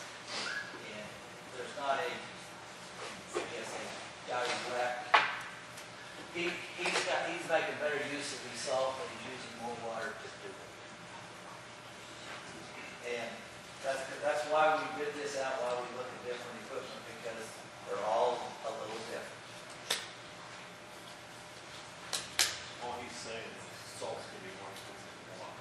Right, and they're charged accordingly. That's why, this town's. Well, I'm just wondering why we're using less salt, but we're wasting more water. That's just the difference in equipment. Backwash 4 times per gallon. Yes. Big reason is that he's using his backwash differently than somebody else. Okay. Some of them recycle, like the first backwash in a backwash, the first cycle is just what I call it fluff water. Because it fluffs the meat up, but it does not have the salt in it. And some of them are reusing that water because it's not considered dirty water. They'll use that to make brine with on the next backwash. That's how the difference in efficiency show up. Okay.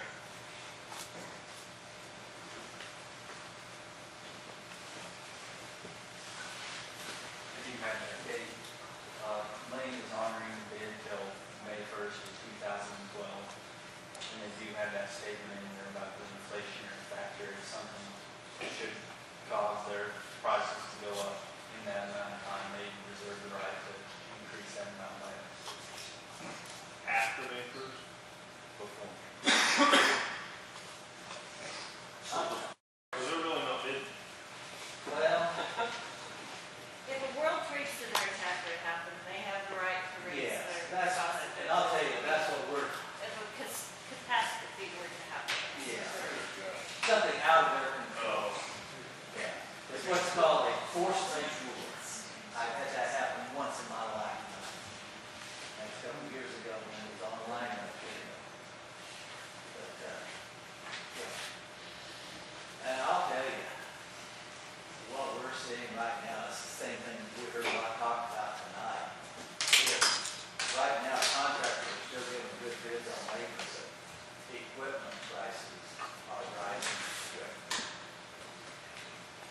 Okay, if you're saying we're gonna use that deal, how long will it take you to come up with a better bid on what the rest of it's gonna cost us? I'm not preparing a bid, and I don't have any way of doing anything better than what I've already given. That is my estimate on what it's gonna cost, and we will not know exactly what that cost is until we open bids. I don't know any other way to do it. But you can't go ahead and open bids right now, No, knowing this would be the one that we'd use if we did. we have not completed the design on the plan because we didn't know what equipment we were going to have. That's the reason we did this. We did the equipment, so now we can complete the rest of the building design knowing what equipment we have. I understand that, but last meeting we went through this, you and I, and we're gonna go through it again today. Okay. When I build a house or I build a shed, I don't go in and I don't get the concrete put down for my shed and then figure out what somebody's gonna charge me to put the shed on top of it. I mean, when I get a bid, it's gonna be pretty close. Now, there's gonna be things I'm gonna add or subtract or whatever it's gonna add or take away from it. I understand that. But this really bothers me when having to either sign contracts or purchase stuff before we ever know what the rest of that is actually going to cost.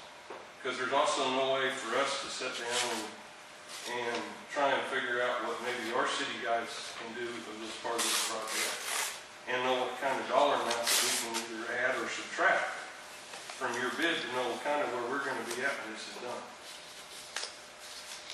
I mean, that's my whole point that we argued last time, and I'm going to continue to argue that because this just does not make good business. To have to commit to that kind of money and not know what the rest of it is, because at that point we're so far in you can't back out. If we need to, or we have to, or whatever. At that point our hands are tied. Okay, well, I would go to, I understand what you're saying, Glenn. I don't disagree with you at all. This is the way every job I've ever done, we've done, and I don't know 100% how to satisfy it. Now, what I can do is I can go to Lane and say, okay, Lane, hold your bid or give us an escalation clause until we open the rest of the bids and see where we are.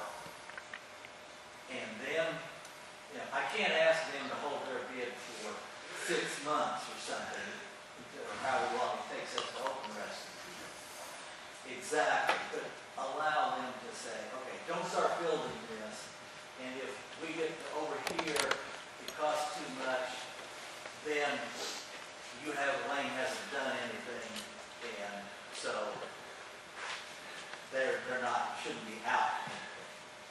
Would that satisfy you? Then you won't have.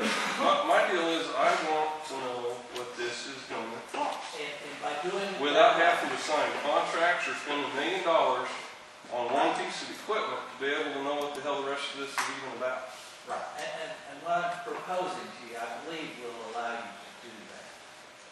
Okay.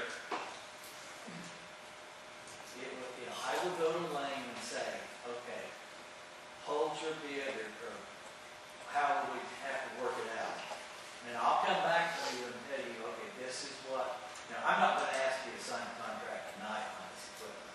I just wanted you to know where we are and so that I can get moving on it. Right. And if that's what you want to do, I will do that. I will go to Lane. I'd like to know what this project is going to cost. Because like I said, that way as a council we can sit down and figure out much where we're gonna be at, and also that if, you know, any open trenches that need to be dug, we have the equipment. Anything like that, and we can either decide to do that ourselves and take that dollar amount off, so we kinda know where we're at and what that's worth. I would need to know that before we advertise for bids, because we can't advertise it for bid and contractor figure this is what work is gonna do and base a bid on that, and then you pull out the easy things that you wanna do. That's not fair to a contractor. Okay. If you wanna pull something out, that's fine, I don't have a problem with that. Just tell me what it's gonna be before I advertise it for bids. Okay. Dawn, I think that's exactly what Juliana is trying to get across. There's no way you can tell what this is gonna cost unless we got some good numbers. That's what it's saying. And I can't get good numbers. I mean, I'm not the contractor that's gonna bid on it. Until we open the bids, I can give you my estimate. That's what I have done. And correct me if I'm wrong, but didn't you estimate high? I hope so. I hope so. So we're hoping that any bids that come in under what you estimated. That's right. But You know, it's no offense against Dawn, but any mistakes that are made, it ain't him that pays it, it's us. Yep. It's just like any other contract or any other deal you get into. And I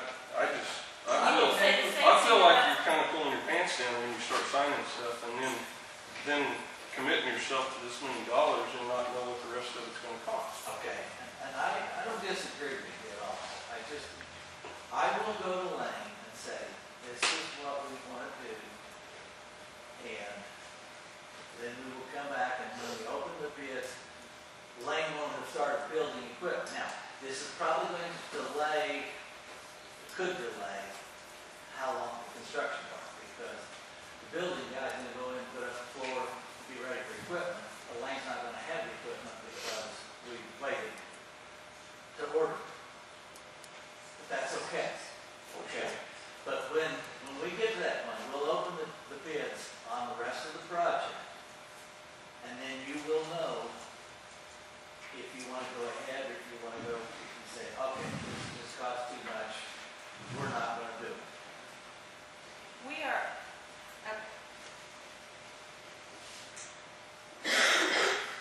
Right now, goes along with this, moving the water rights from, to the new well. The water people, KDHE and the water people are a year behind on reviewing water rights right now. Because of all the dry weather last summer, every irrigator about the country applied for temporary permit, and they told us they think they're a year before they're going to get to evaluate the water rights. And KDHE won't let us drill a new water well until we get the water rights straightened out. Have you heard something different? No, I just have a hard time buying. That's what they're telling us. So, if you don't want to, if you want to talk to the water It's a people, that's fine. municipality and it's an emergency. Drilling the water well is not an emergency. You're moving water rights. You still have the same amount of wells that you have now. They've already given us permission. The way I was told, yep, we're moving it inside that 1,000-foot circle, get it done. And that's, we talked to people at Stafford and they said, yes, it's going to be fun, but you have to officially apply to move the water well. And it has to go through Topeka. And the people in Topeka are just snowed under because of all the term permits with the irrigators. And that's what they told us. I forwarded you an email we got just recently. They think that it will be close to December before they get to our request. So, we're not going to be able to do the water wells like we thought we would. And again, that's just the way the water people are right now. Yeah, but if you guys, you don't want to do this project, please tell me. okay. It's not whether we want to do the project. I want to know, you don't do anything in business And I propose with to you going into it blank and saying, here's my open checkbook, let's just I deal told with you it. how I'm going to deal with it. That's fine, and I'm fine with that. Okay. That's all I'm asking, is I want to know what this is going to cost.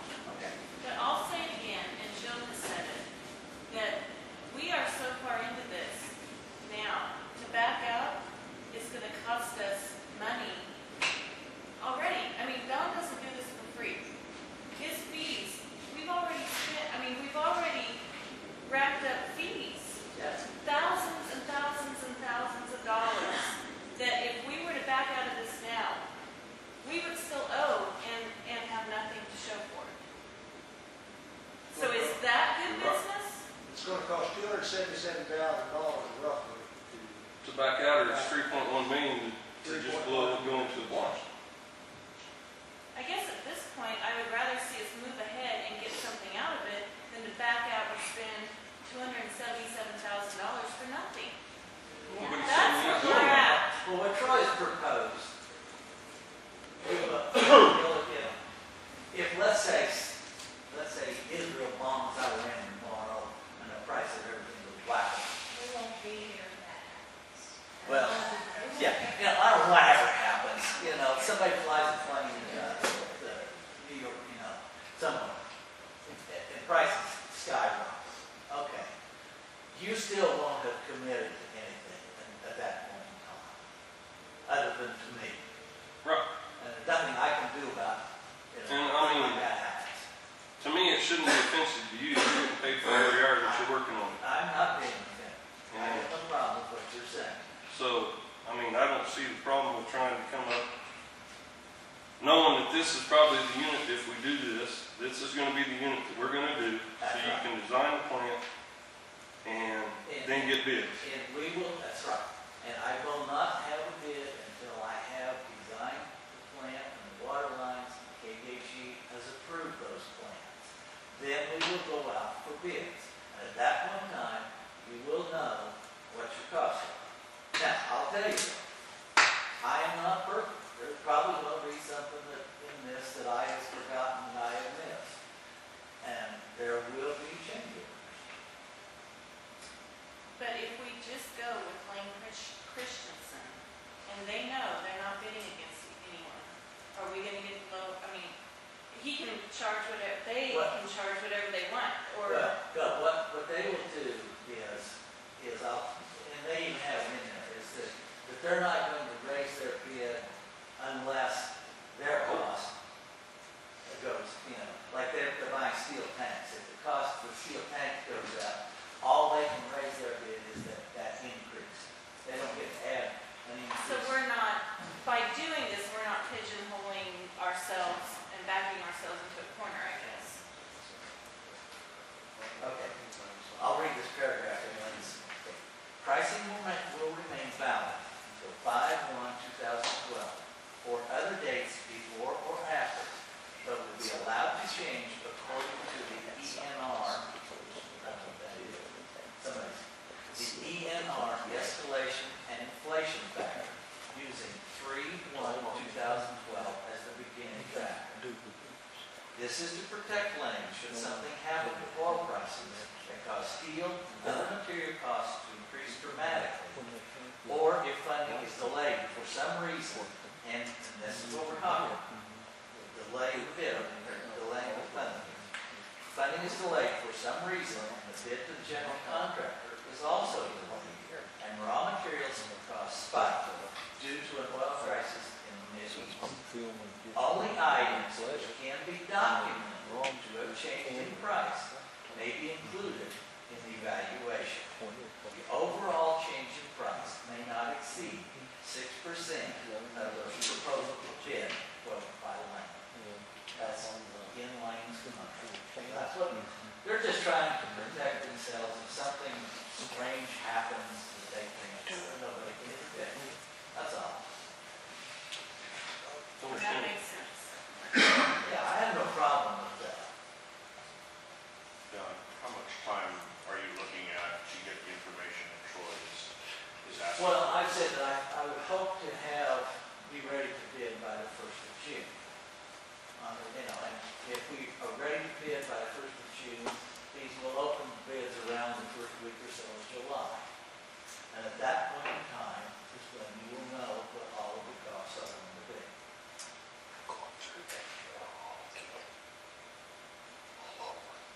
And at that point in time, what will it cost if we cannot afford it, it goes down, what is it going to cost?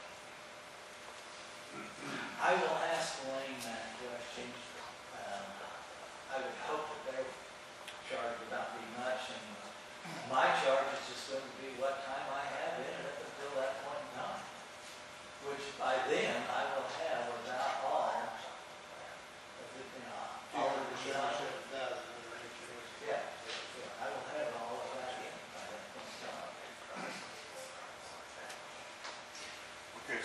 the 1st of June, that is when you open up the bids. So that's when I You advertise for the bids. Yes.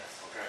I don't see the harm in allowing Juliana to conduct what she wants to do. I don't either, but I'm not part of your council, I don't have any grasp.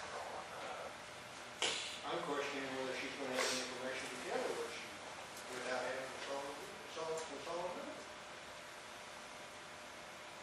I think that's where we're at. I think she wants to do this, that's fine, use my estimate, because that right now, that's all we have.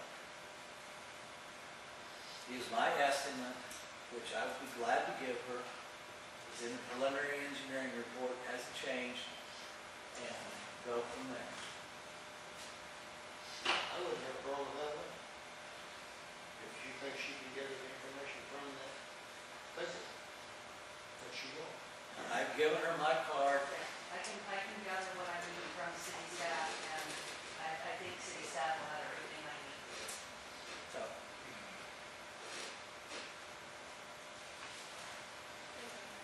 okay, Any more questions? Thank you all. thank you.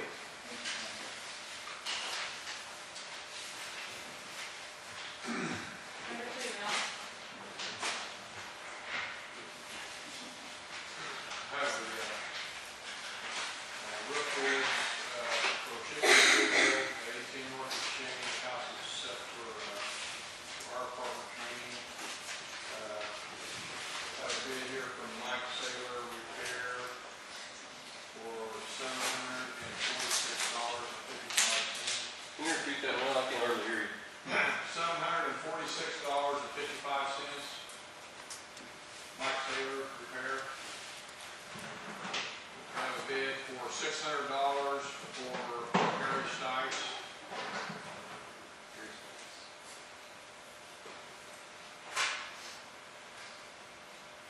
That goes to the bid. That's what you got.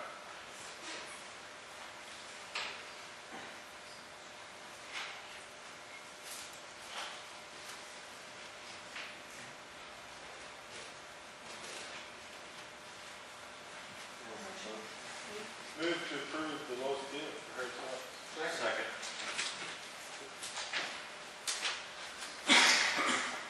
All in favor, say aye. Aye. All opposed, say no. Thank you. Do you have anything else, Mel? Questions for Mel? Thanks, Mel. Administration, Donna? Okay. Any questions for Donna? Police Department, Adam? I'd like to request a 5-minute executive session to discuss a past for include council, Don and John. So moved. Lisa's doing next door. Second. Oh. All those in favor, say aye. All those opposed, say no. I'm sorry, I can't. Motion, Bob second. Kevin, City back to order. Council could have a motion to pay the invoice. Make a motion to allow the $40 overage. Second. Mark, second. Mark. Mark, thank you. All those in favor, say aye. Aye. All those opposed, say no. Thank you.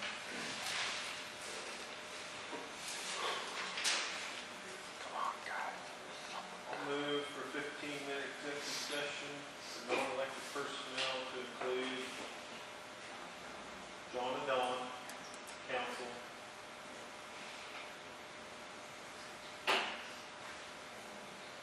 Second. Troy, second. All those in favor, say aye.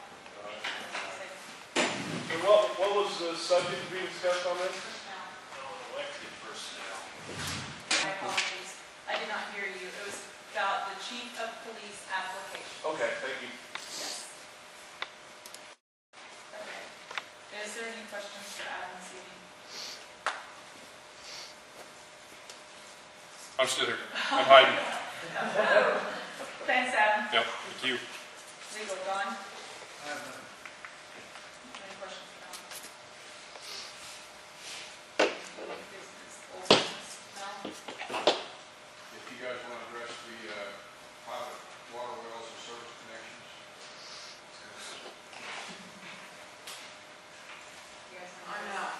confusion. Wait, we gotta, I've got one more addition to the agenda. We have a motion on the Code of we got conduct. another one to get. Section 7. Section 7. Okay, well, there's a motion on the table, so what do I say? Withdraw the motion. Sorry, I didn't have that in the right place.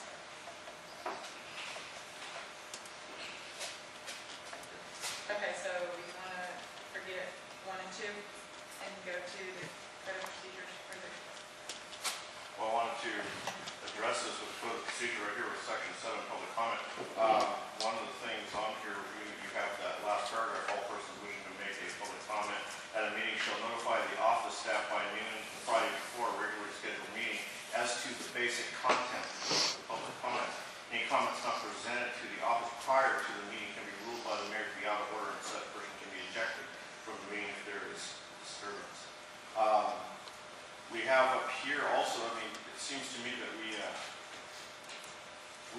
this kind of contradicts some things up here, correct me if I'm wrong, but the citizen desiring to comment on matters of a general nature not specific to an agenda item shall sign up in advance of the meeting and shall provide his or her name and address for the purpose of putting both in the minutes of the meeting.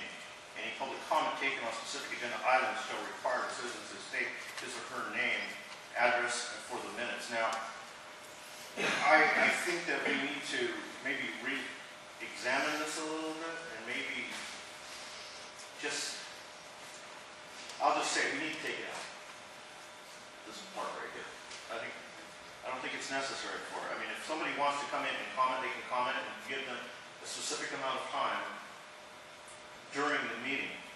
If it's something that we cannot address at that time, then we motion to put it on the agenda for the next meeting.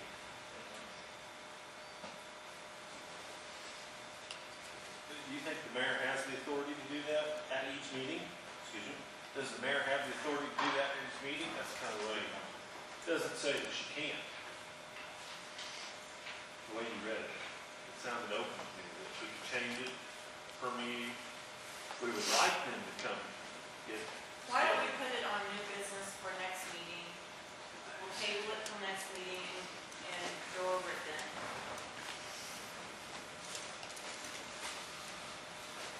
You want me to take this with me? Yes, sir. Okay. Second that motion. A suggestion, but don't turn it into a motion. Did you get that, Dawn? Table section 7 until next meeting. All in favor, say aye.